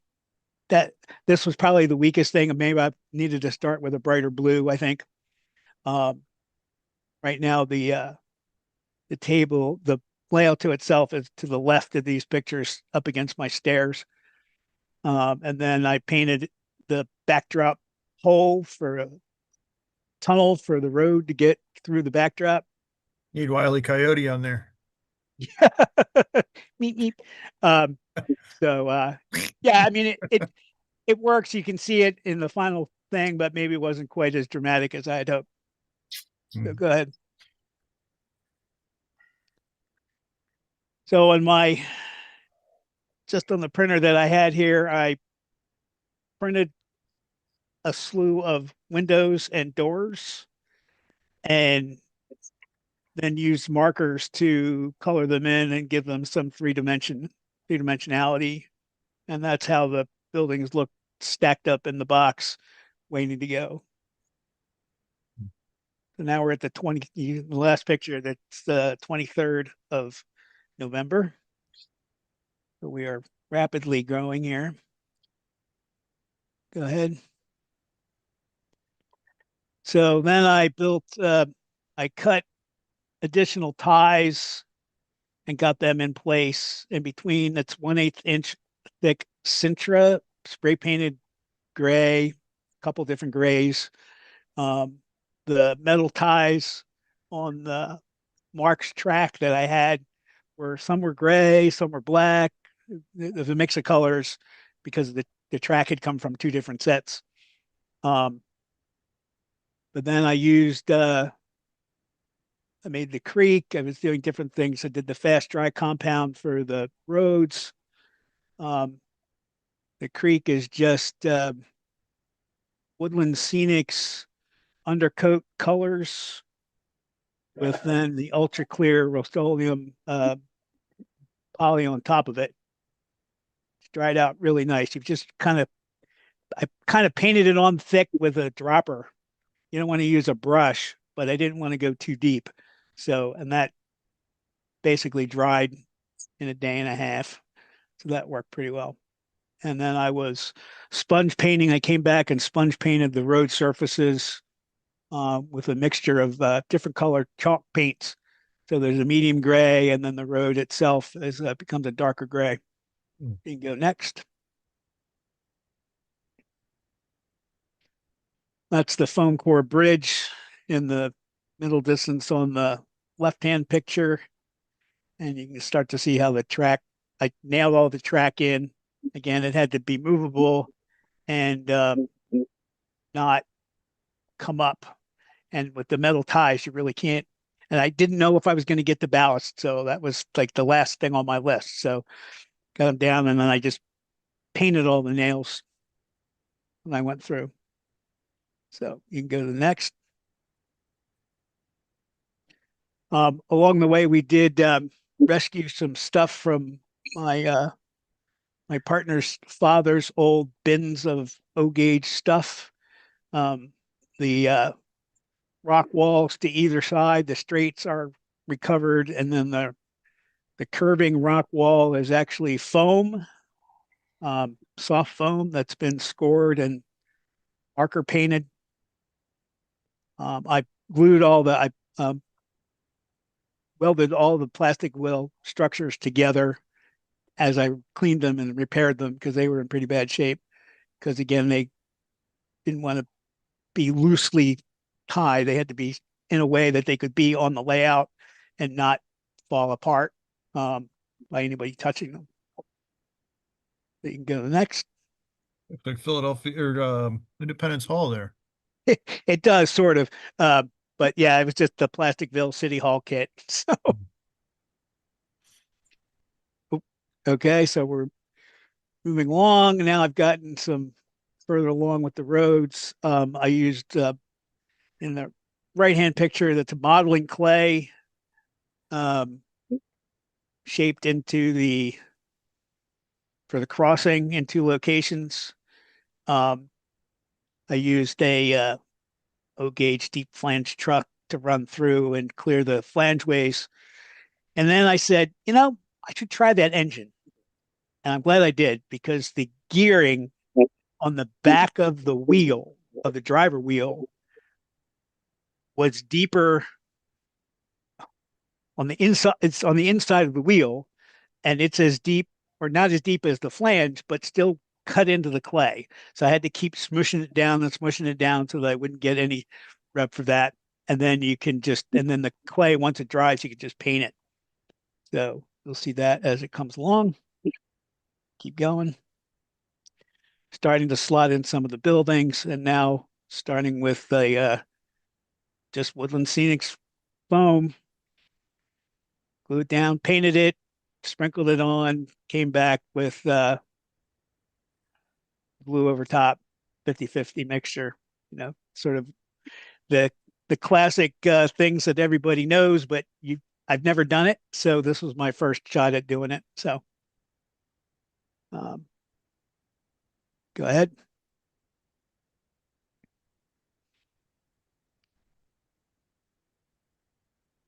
More work. I kind of did a half. I came back to a half. Started bringing out some of the stuff that had to move on. I kept testing the engine every time, make sure I wasn't screwing anything up with the wires or underneath, and make sure it was keep running. So let's see. This is 11/28. This is Friday. So this is Black Friday. What I didn't put in the thing is that Tuesday night, I guess, of this week, that prior Tuesday night, my soil line in my basement exploded with rainwater. Didn't get any toilet water, shall we say. It was all rainwater from my roof and my backyard coming into my basement. So I spent from 5 p.m. till 1 o'clock in the morning, Wednesday morning, bailing my basement and cleaning up my basement. So that kind of took some time away. Never fit, but it rains, and it was really raining. We had a big storm come through the East Coast, and boy, once the plumber we got it cleared, that was all right, but kept going. All right, you can go. Next one. Almost getting there. And I had some castings, rock castings that I squeezed in there. I wanted to do that. Started getting some bushes on. And then I finally had the time to come back and ballast all the track. So the little brewery building that's in the right-hand side, that was also a model that got from my father-in-law. It's not in great shape, but it was fine. Slotted that in and used a slightly different ballast as the sort of gravel driveway for that. Go ahead. And then these are pretty much so the glue is still drying, but there's some finished shots here, sort of more finished shots. Saturday. I wanted to get everything done on Saturday so that Sunday could just be let it continue to dry and not mess with any of it. So go ahead.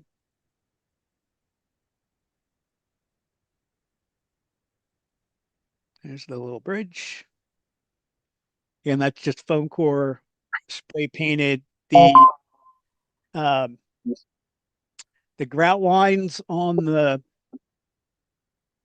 bridge is just white powder and then spray fixed.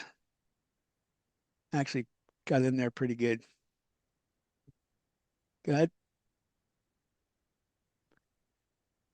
That's sort of it together with the tree in my living room on my table.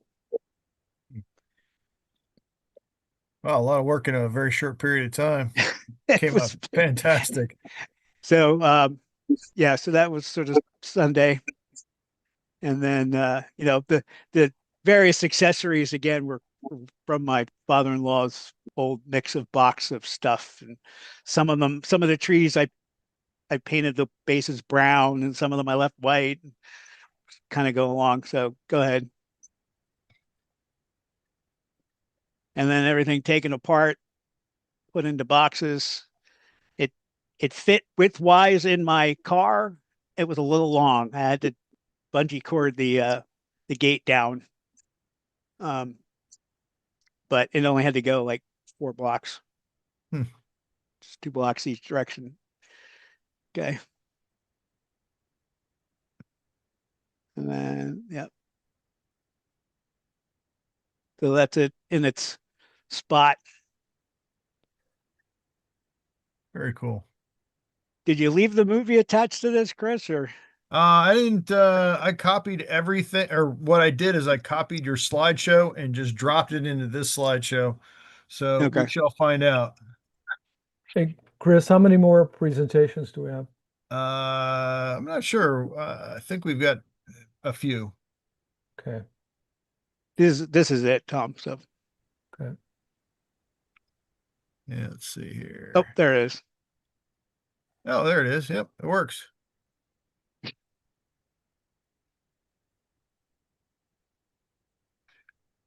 Inside the building are just battery operated tea lights. Nice simple way to do things.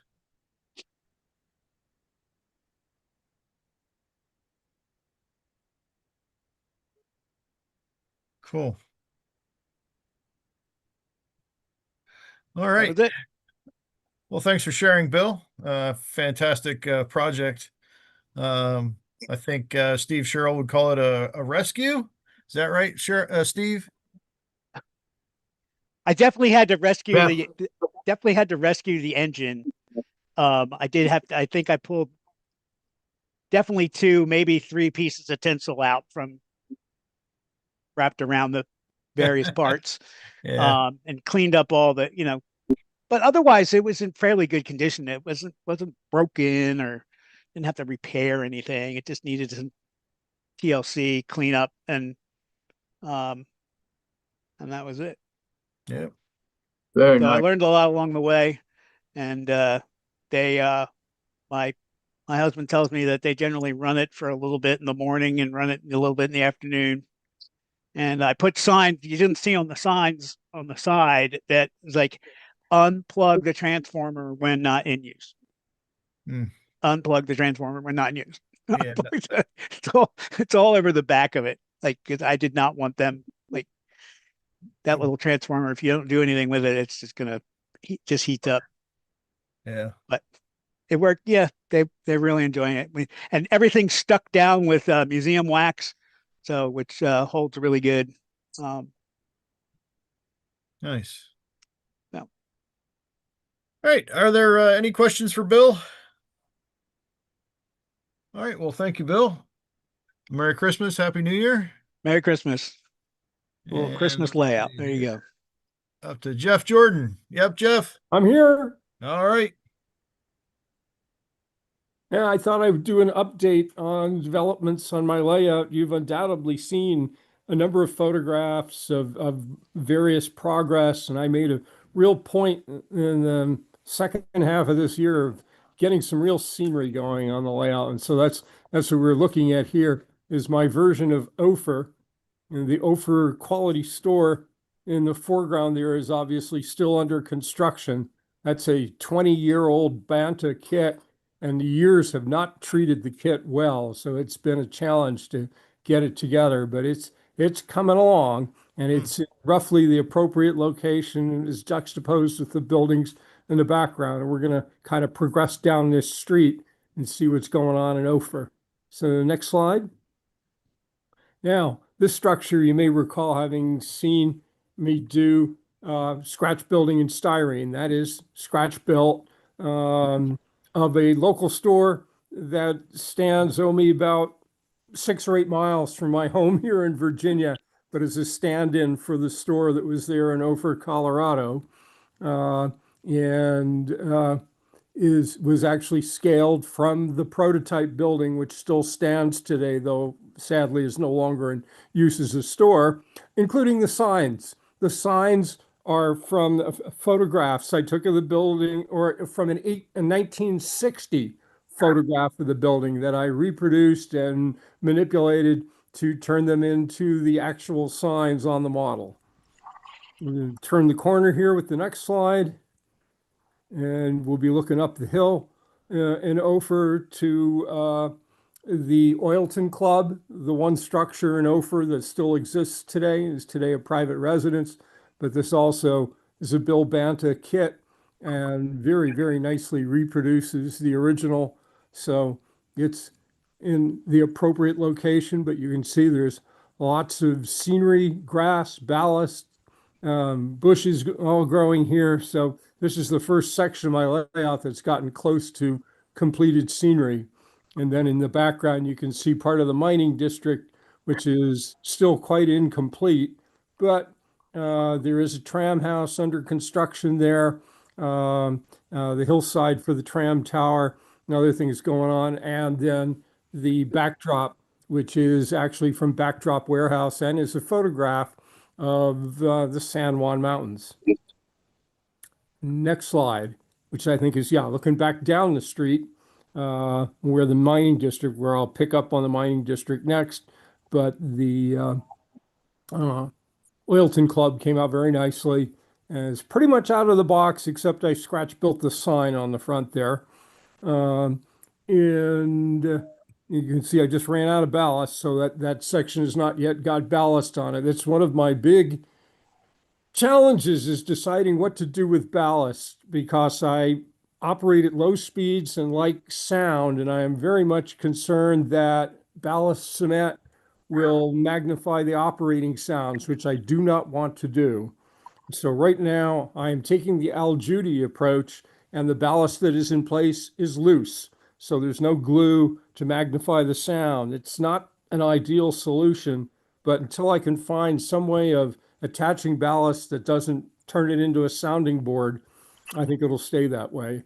The sub road bed is actually a foam, again, done to keep everything quiet. The track is glued to the foam. The foam is glued to the sub board. There's no nails, there's no hard fixtures.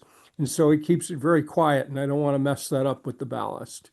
But and then you can see in the distance right there is Rico, which I think I have one more photo of, the next slide. Yeah, here we go. You've seen the powerhouse that I built, scratch built for Rico earlier this year, but then I again went to work on the scenery here, and that is a very, very shallow space. And so I'm working on my effort to hand paint some backdrop there, including the aspens in the backdrop. And I think what I'm going to do is provide a little bit of more depth by using some foam clumps to apply to the trees. So the trees, the lower trees, the closest ones, will have a little bit more dimensionality. And then the higher ones up the mountainside will have less dimensionality, maybe give it a little bit more depth. But that also is roughly based upon the prototype, though there wasn't that many trees. There was more town in the background. But we've got the actually a Rico station and the powerhouse in Rico there. And the car is a Tamiya plastic model kit, one of the few 1/48th scale car plastic model kits you can find. Um, though unfortunately now it's become anachronistic, because originally I had been modeling late 40s, early 50s, and I decided to push the time period back to 1939. But that car looks close enough for 1939. I was able to push back without removing any structures, but some vehicles had to go. Next slide. Here's some other things I'm experimenting on with scenery, trying to get depth, and here trying to fill in a very awkward corner on the layout. The structure there is a mill, which is supposed to be abandoned, and it's in N scale. So you get some real forced perspective. There will be trees disguising that ridge line, and so you'll just spot the abandoned mill in the distance. Next slide. More selective compression, and this, I was given this. This is an N scale. I believe it's a Revell farmhouse, but it is N scale. And I just saw how nicely it seemed to fit with that backdrop there and seemed to be in right proportions. So again, it is giving a great deal of forced perspective to that portion of the layout. Obviously, I need to finish the scenery extending forward. And then you can see part of the mining district in the foreground there. Yeah, I was blown away by how good that house looks down there. It I guess the way it sits there, it makes those trees pop out, and it looks like the trees really you almost can't tell that it's a flat. Yeah, yeah. It was funny. I had just been given that in a box of stuff, and what am I going to do with an N scale house? And I just popped it in there, and I said, "Wow, that fits really well." So I got to finish the scenery a little bit more, but yeah, I really like how that worked out. Yeah, it's perfect. Next slide there is, I think, yeah, here we go. I think this is the last one. This is just a little scene I've been working on. That's a Bachmann camp car, which has been dismounted in Vance Junction. There were a number of car bodies being used as bunkhouses and tool sheds. So that's in Vance Junction. And then those are a couple of Les Davis figures. He's scanned and 3D printed the members of his club. And so I got a couple of them there, painted using the painting technique I had previously demonstrated. And then that little burn barrel in the front, which actually has a flickering LED in it. You can't see it in the photograph, but in person, the flickering LED really adds a little bit of dimension to it there. And that will start working my way down the roadbed there, and that will all be cinder ballast in Vance Junction. And I think that's what I've got for you. Yep, sure is. All right. Awesome stuff. Thank you. Anybody have any questions for Jeff? All right. Well, thanks, Jeff. Merry Christmas. Happy New Year. Merry Christmas. Happy New Year, everyone. Thanks for sharing. Now we'll go on. Maybe if this thing will move. There we go. Mike LaFond. Are you up, Mike? I am here. All right.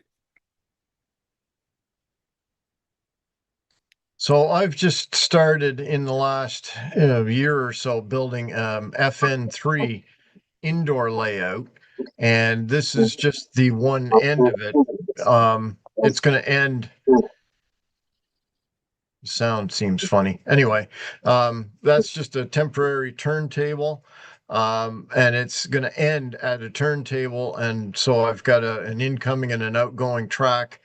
I've hand laid my rail on hand cut ties.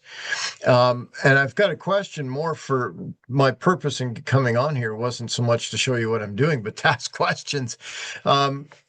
Like for instance, Jeff's railroad there is based out west. And while I'm doing narrow gauge, everybody thinks narrow gauge Colorado, New Mexico, that sort of thing. I want to focus mine more on in the, New England states, that sort of thing. And what you're looking at there in the black edging is 3D printed turntable pit that I was trying to create to make it look like ties that were stacked on top of each other. And then I got to thinking, maybe that's just a little bit too much out west, because it seemed to me like everything out west was made out of wood. And I'm not sure that applies to the eastern US. And so I thought I'd ask the question, should I continue to use wood, to make the turntable pit, or maybe I should consider stone? I'm throwing it out there. Anyway, we can keep going, and you can think about that, and we can talk about it at the end. So next slide. Yeah, actually, my thought on that, first of all, what's the East Broadtop do? Well, I think their turntable pit is concrete, which of course is far too new. Yeah. I mean, I'm looking to model the 1870s, 1880s. So it would have been absolutely first generation. Like I said, I think their current pit is concrete. So I'm not, it doesn't help much. But the other thing is, it's your layout, do what you want. Yeah, well, that's true. That will be the turntable once it's finished. You can see it's missing a few of the detail parts on the top of it. And so I just kind of set it on top of the temporary turntable just for the picture. But that's what's going to go on there when I get it finished. Next slide. And that's just a little bit further down the line. You can see, so I'm looking, and again, this is a question. I put my station on the viewing side of the railroad because I thought, I kind of need a spot for a platform, and there's really not enough space against the wall to put the flat of the station and have a platform. So I thought I'd put it there, and I was kind of thinking that might look interesting because you get to look through the windows and see the train through the station. Don't know. I haven't seen that done too much for obvious reasons, because of course it gets in the way of uncoupling cars or, that sort of thing. So it's a cool thought. Comments? I don't know. I just thought I'd put it there, and and of course I'd have the water tower next to it where the chisel is sitting. But then it gets in the way of manipulating the cars. So I don't know. Anyway, next slide. And that's just further down the line, showing back towards the turntable and the ties and the track that's spiked into place. Next slide. As long as you don't have switching. No, there's no switch there. Oh, okay. I think I might have missed one there. So the track curves around the room and then heads out into the next room. And you can see there I've created a tunnel out of white styrofoam, which I only used because I had somebody at one time attached it to the wall in the basement, and what a god awful mess that stuff makes. And a temporary oak board for a bridge. Of course, the track isn't actually attached to it; it's just sitting there. But I'm not sure what your next picture looks like. Let's go to the next one. Oh, okay. So those two got switched. So that was more to show where the track goes around the curve, showing the station. So you see the relationship between the two. Use brick. Oh, a brick turntable. Okay, that's fair. That's a fair comment.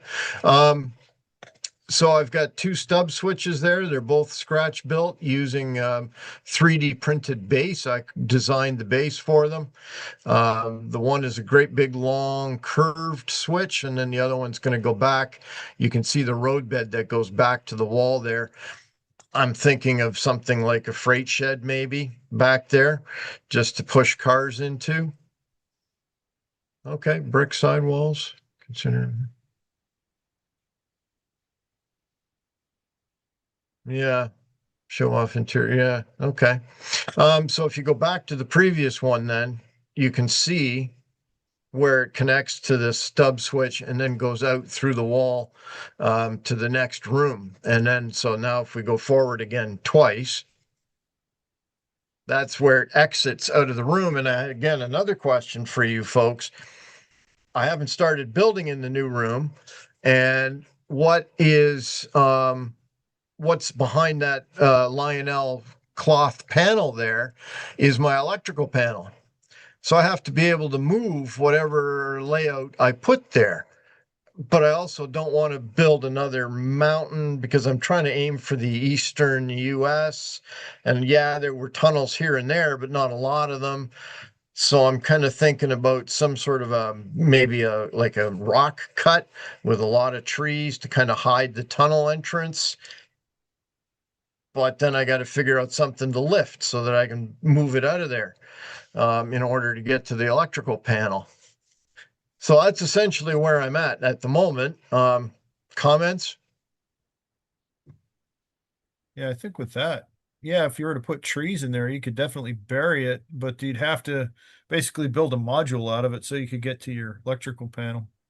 Yeah, I just think some it sort would of a work. lift out. I got a couple of comments. Sure. Move that station down to that corner. I had considered that, putting it in the back corner down there. Yep. You're not going to be happy with people reaching around that station. Right. You're not going to get the full effect of your build. Okay. Number two, when you're going to the wall and you come out, yeah, put it on a hinge. Okay. Put hinges back out of the way. Okay. So does it rotate sideways or down? Sideways. Okay. Okay. I think that will, be your best bet there. Okay. Another possibility would be, I just saw at one layout tour recently, they used a appliance garage lift, which worked out real nice because it dropped down real low, but it was real solid when it came back up. An appliance garage lift. Yeah, there's a lift, and it goes down and under the counter.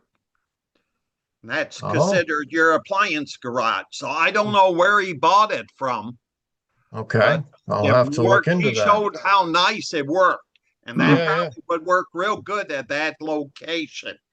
Okay. Let me just write that, grab a pencil here. Appliance garage lift. Okay. Something to look at. You'll find it in a kitchen remodeling place. Right. Okay. I have to look at that. Thank you. Now, Steve, you're concerned about not seeing the build of the station. Is that more your because obviously if you're looking through it, you're not actually seeing the front of it. Well, I think that if you move it down to the corner, you'll be able to put a platform on. Yes. Put a lot more details. It'll have much more depth. You can have vehicles around it. You can have people doing things. You might be able to even squeeze in some kind of a flat building behind the station, to add even more interest in that. But if you leave it on that straightaway there, it's just not going to work. Okay. And the corner will put the station in the corner. It will also take some of the emphasis on that corner meeting. Most people try to use scenery to hide the squareness. Yes.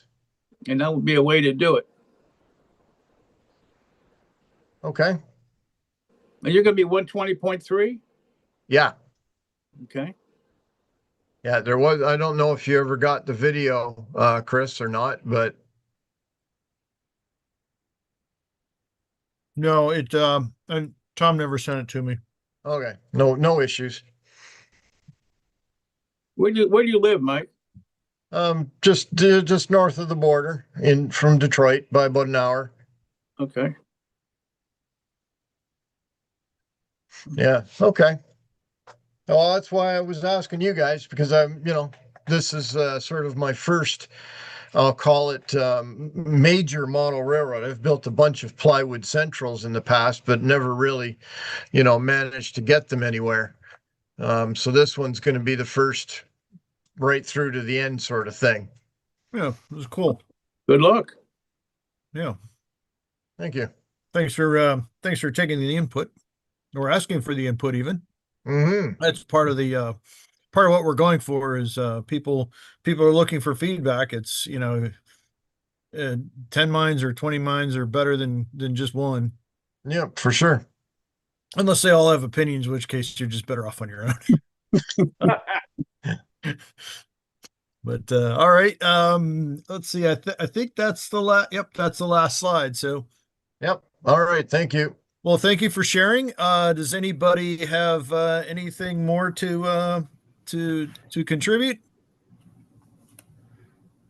All right. Well, thank you, Mike. Merry Christmas and Happy New Year.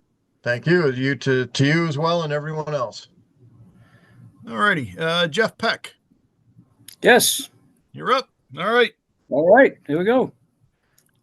Okay, this is the Happy Creek Railway. It's a little smallish ON30 that I built. Next, please. Okay. Try to take notes and. Okay, if you ever want to ruin your sleep for the rest of your life, work shift work for 30 years. One night I couldn't sleep, so I came across a channel called Steve's Trains on YouTube. He had he's building a small ON30 layout on a prefab baseboard from a company called Ironworks Models, and it was the world's smallest micro double. It was a 21.5 by 25 inch base. And I looked at it and I checked it out, and it had an endorsement there from Al Judy. So I bought one, and then somehow or another I came across Chris Bone from Full Circle Models for the track. So Chris sent me the rail, the laser cut ties, and the turnout skeletons. All that stuff was top quality, good stuff. The package from Ironworks got here through a snowstorm, and it goes together. It's like it came in a flat pack, and it was like a jigsaw puzzle to make a base. And then a base underneath and all the hardware went together really easy. Next, please. And that's what it looks like when it's put together. And you weren't kidding about the jigsaw puzzle. Oh no, it literally, yeah, it looked like a big jigsaw puzzle. And it's a double layer, and they don't line up. So it's as you put it together, it adds strength. So here's where I put the tracks, I put the ties down. I laid a turnout. Next, please. I got these lazy guys to help, but they didn't work too much. So the turnout went down really easy. I ended up taking it out later because I decided, you know what, I just want something where I can put some trains on and just watch them run. I really wasn't interested in doing any switching or anything like that. So next slide, please. So again, and then when I was looking at it, I said, these tracks in ON30 are going to be, with the HO, they're going to be too close to the ends. So I added some EPS foam, and it's now 31 inches long. The next slide. So that's what it looked like when I got that part. And so we went on from there. It gave us and also gave me because I wanted some scenery along the edges too, and it just wasn't a lot of room to be able to do that. So next slide, please. A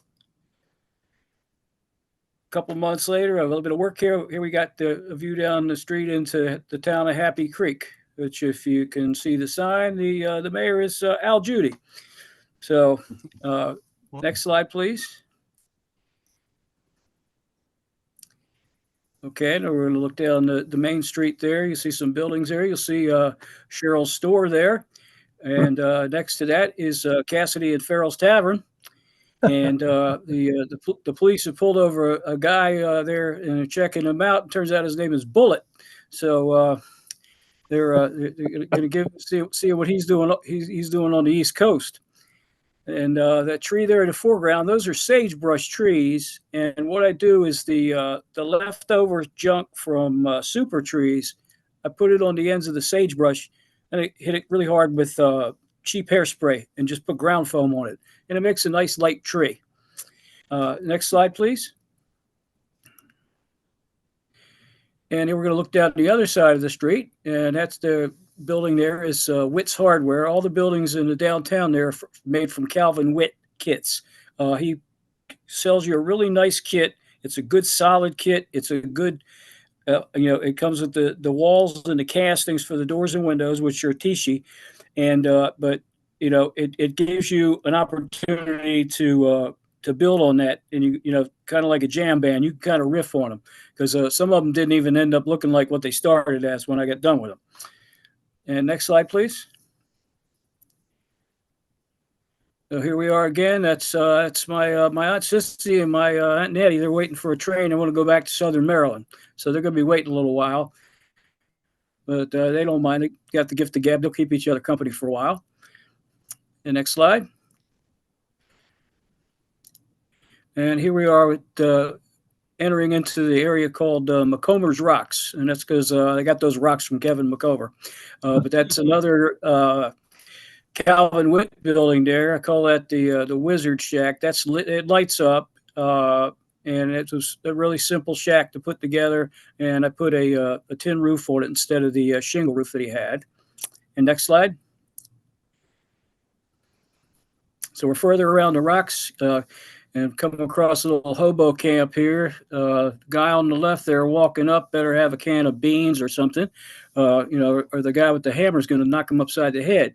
The fireplace actually lights up. It is a Carroll Creek Models fireplace, and it actually flickers. It really looks neat when you light it up. And next, please. And this is an overall view of that one side, and that's the rock which goes into the next section, which after watching Matt Woods on here and seeing the really neat stuff that he does, I said, I got to have me like a Matt Woods scene in here. So next slide, please. And here we go. We're looking into Matt Woods again. And we got a little work crew going on there. And I wanted to, it was one of when I started it, I looked at it and I was like, the only thing that's detracts from small layouts is the fact you can see the whole shooting match in one thing. So I came up, I'm sitting there thinking, I'm like, kind of like the old TV dinner tray.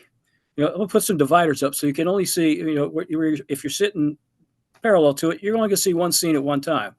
So I did that. And I said, then my brilliant idea is I said, I'm going to model a different season in every part of the layout. So this where the guys are working, that's what we call the dead season. The trees there, those are just super trees. Actually, they're not super trees. They're trees I got from WWC. It's over in Wales. They're like super trees, but they're a lot stronger.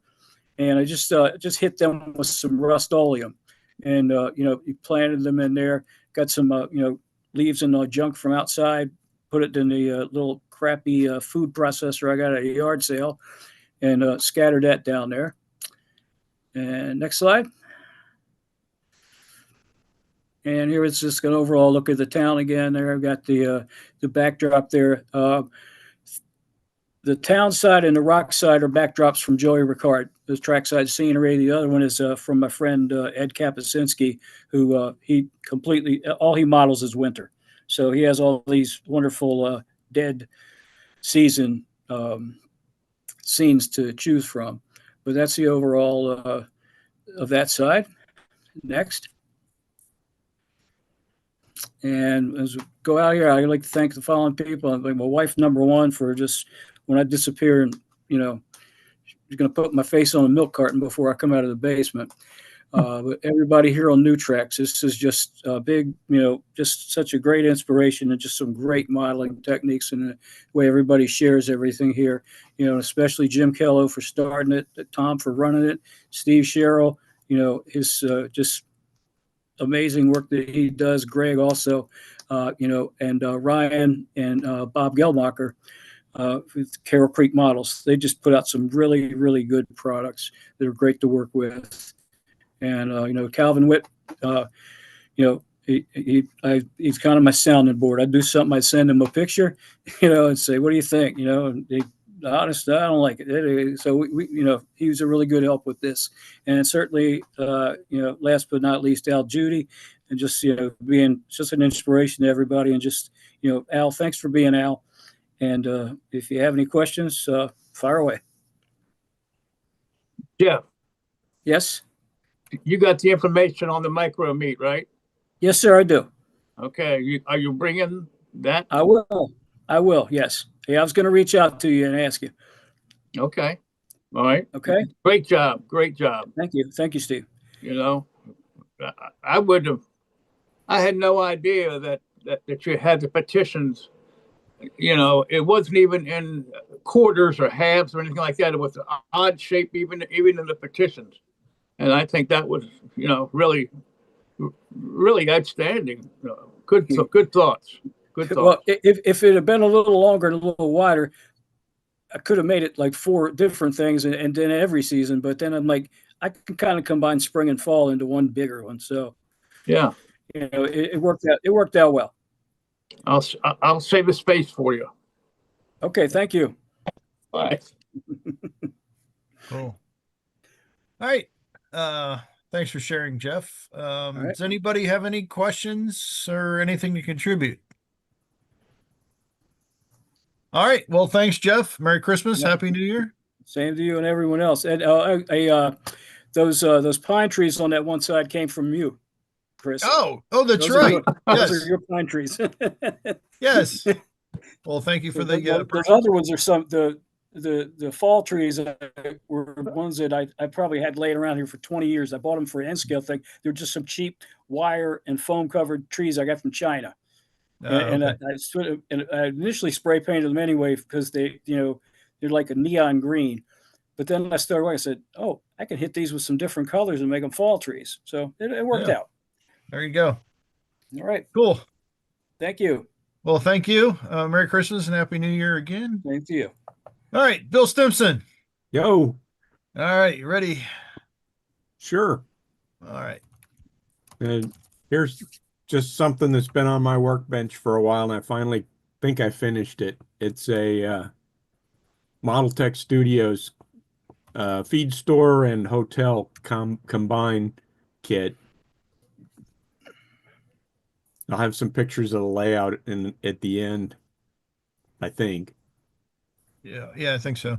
Next slide. Nothing really terribly interesting with the kit. I mean, clapboard walls. I ended up using some rail scale models shingles instead of their roof pieces, but other than that, I built them basically the way they came, and I ended up putting some stairways in a little different. Next slide. And there's the front. He had some pretty nice cornice pieces along the top edge there. Next slide. And there's the last side, I think. Next slide. No, I was wrong. One more. Okay. Next slide. And some miniatures for the season. Santa and a reindeer. The Santa's got an axe as well as his presents to bring by. Next slide. You don't mess with Santa. No mess with Santa. And if you look carefully, there's a narwhal coming up through the snow underneath the moose. These were some nice 3D prints that my son did for me. Next slide. And there's the picture of my layout with my N-scale Christmas train. Unfortunately, the engine doesn't run anymore. I'm going to have to find a new engine for it. So Is that I a think Bachmann? I think so, yeah. Looks like a Bachmann. I think it's a Bachmann 060. It was a Christmas one that I found at a swap meet for like $20, and the engine ran for a little bit, but it's dead now. Well, if depending on when it was made, Bachmann has that lifetime warranty on the older stuff. I know people that have sent in old junkers and get really nice brand new stuff from Bachmann because, we don't have parts for that anymore. Would you please take this in trade? Yeah, actually, the motor runs. It's the electrical connections, and when I took it apart, I couldn't figure out how to get them connected back together. So, but the motor, when I put a 9-volt battery to it, it actually runs. So there's something that's not allowing the power to get from the wheels to the engine, and I just haven't taken enough time. I'm tempted just to see if I can find another 060 and at another swap meet and toss it. But I think that's all I got. Merry Yeah. Christmas to everybody, which All right. was the whole point to the. Yeah. All righty. Any questions for Bill? All right. Well, thanks for sharing, Bill. Merry Christmas, Happy New Year. And Father Ron, I believe he is our last for the evening. Had a huge show. Thank you for everyone. You up, Father Ron? Yes, I am. I'm right here. All right.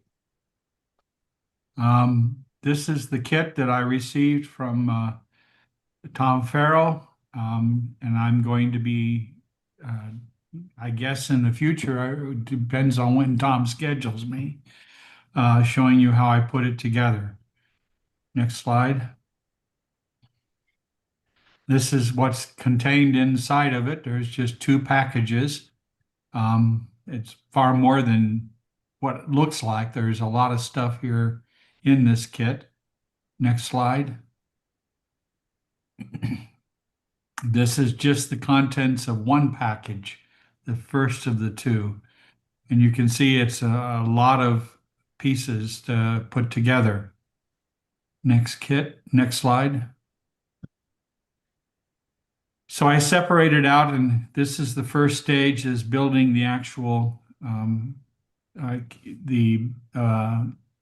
what's called the shed. It's an open shed. There's just one small area that's enclosed. So I'm going to be using for the roofing, I'm going to be using the paper type of corrugated siding for the roof instead of the metal that came with the kit.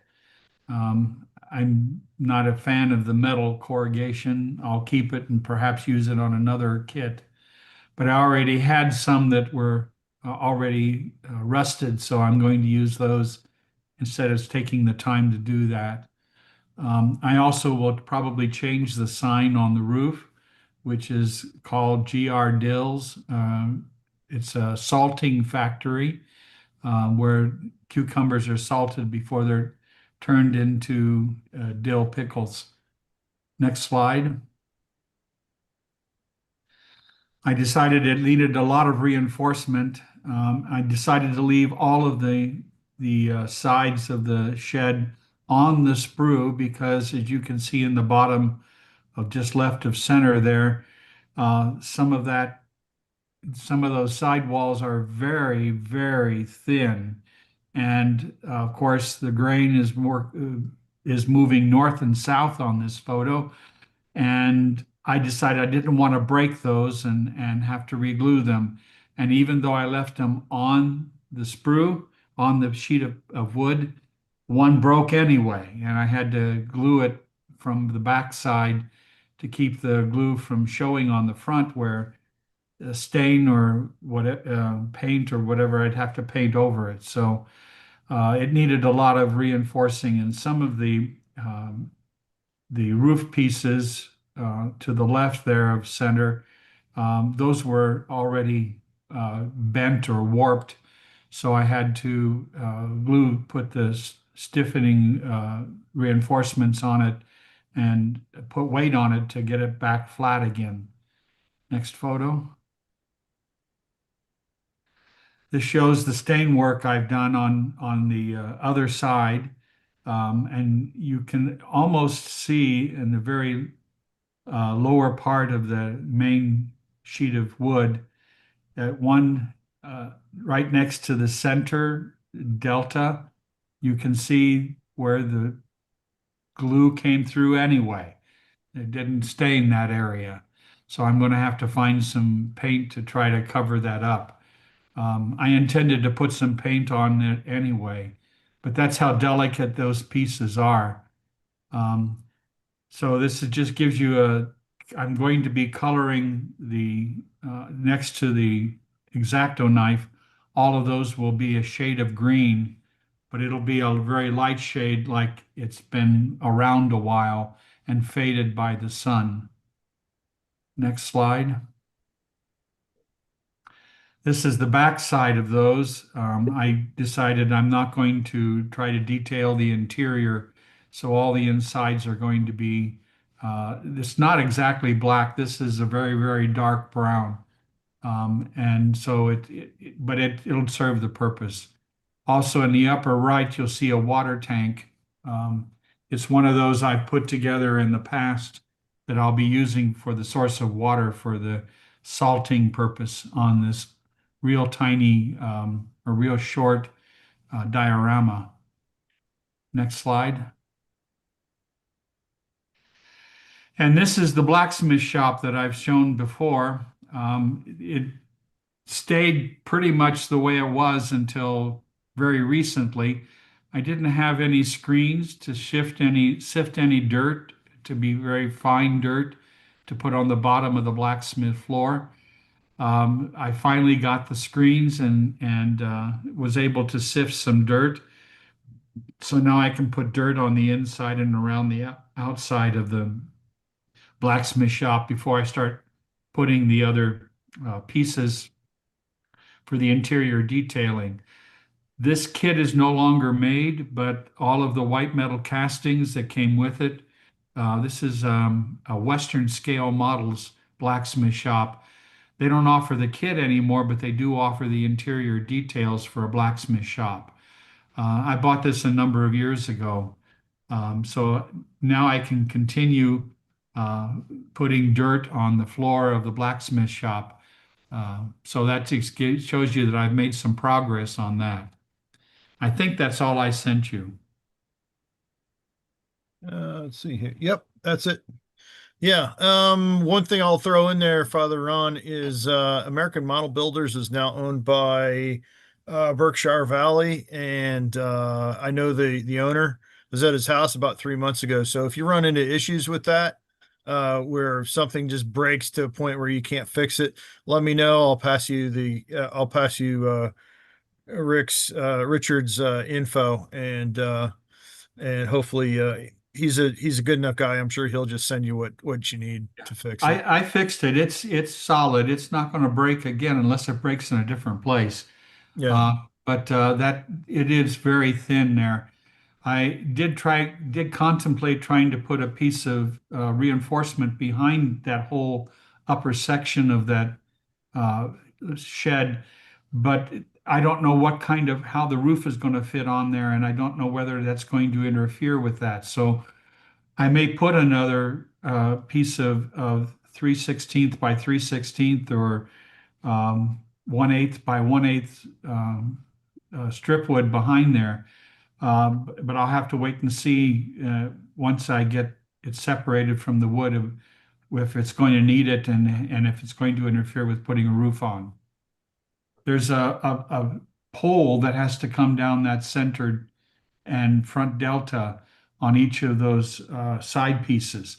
And it's already cut and fit, so I may have to use a different size of pole if I put a reinforcing piece of wood behind those sides. Okay. All right. Well, thanks for sharing, Father Ron. Does anybody welcome. have any questions or anything to contribute? I will say in Navajo, Yat Keshmish, which is the Navajo way of saying Merry Christmas. Oh, very nice. Well, thank you, Father Ron. Merry Christmas and Happy New Year to you as well. Thank you. All right. Okay, guys. This has been I believe that we're at 2 hours now. This has been the longest MyBuild ever. So I want to thank everybody that contributed. So hopefully we can keep the momentum going. All right, our upcoming shows. January 14th is an Anything Goes submission deadline for that. Please contribute by January 11th. That way we can get everything fit into the slideshow. Then February, basically the same thing, February 25th. The deadline for that is February 22nd. And then into March, we'll get into rolling stock. April and May, or anything goes. Around that same time, we'll run our yearly survey to see what you guys want to do for basically from July 26th onwards. And then in June, we'll have our scratch builds challenge. So beyond that, I want to thank everybody for participating tonight. Merry Christmas and Happy New Year. So I will, if I can stop share, and I will turn it back over to you, Tom. Yeah, that was terrific. We went from famine to feast. Yeah. So really some interesting presentations this evening of some new contributors, which is terrific. Yep. And we are about a half an hour over our normal, but everybody's hanging in there, I see. Now we'd like to close the show with Father Ron, then run our caboose, and then I'll have a few closing words. Father Ron. O God, as we create and miniature the world around us, may we marvel at the beauty and genius which created the world and instilled in us a portion of your great knowledge and wisdom. Give success to the work of our hands, O God. Amen. Thank you, Father Ron, and Merry Christmas to you. Now our caboose.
Tom, just a comment before you stop. Doc Lovelace sent me that video. That's actually a recreation of the movie Runaway Train in snow. And he said that was something that he and his dad watched many years ago, and he was pretty happy. I thought that was a really cool thing to have Christmas. And think about how many memories trains have created for all of us at Christmas. So happy holidays to all, and we'll see you in the new year. I was going to say, where's Denzel Washington and Chris Pine when you need them, right? Well, as we said in the beginning of the show, the next 2 weeks, there's going to be a break in the program. The Zoom channel will be up, but it won't be hosted. There won't be a host. And now I want to make an announcement that I am resigning as the host, that you guys will have a new host January 7th. That is undetermined, but I've given this a full year, poured my heart into it, and I want to take a step back as we enter the new year. And I do want to thank everybody for all their presentations the past year, and all the support that we've had, and I do really appreciate it. So you guys have a nice holiday, a Merry Christmas, and maybe like Frosty the Snowman, I'll come back again someday. Have a good evening.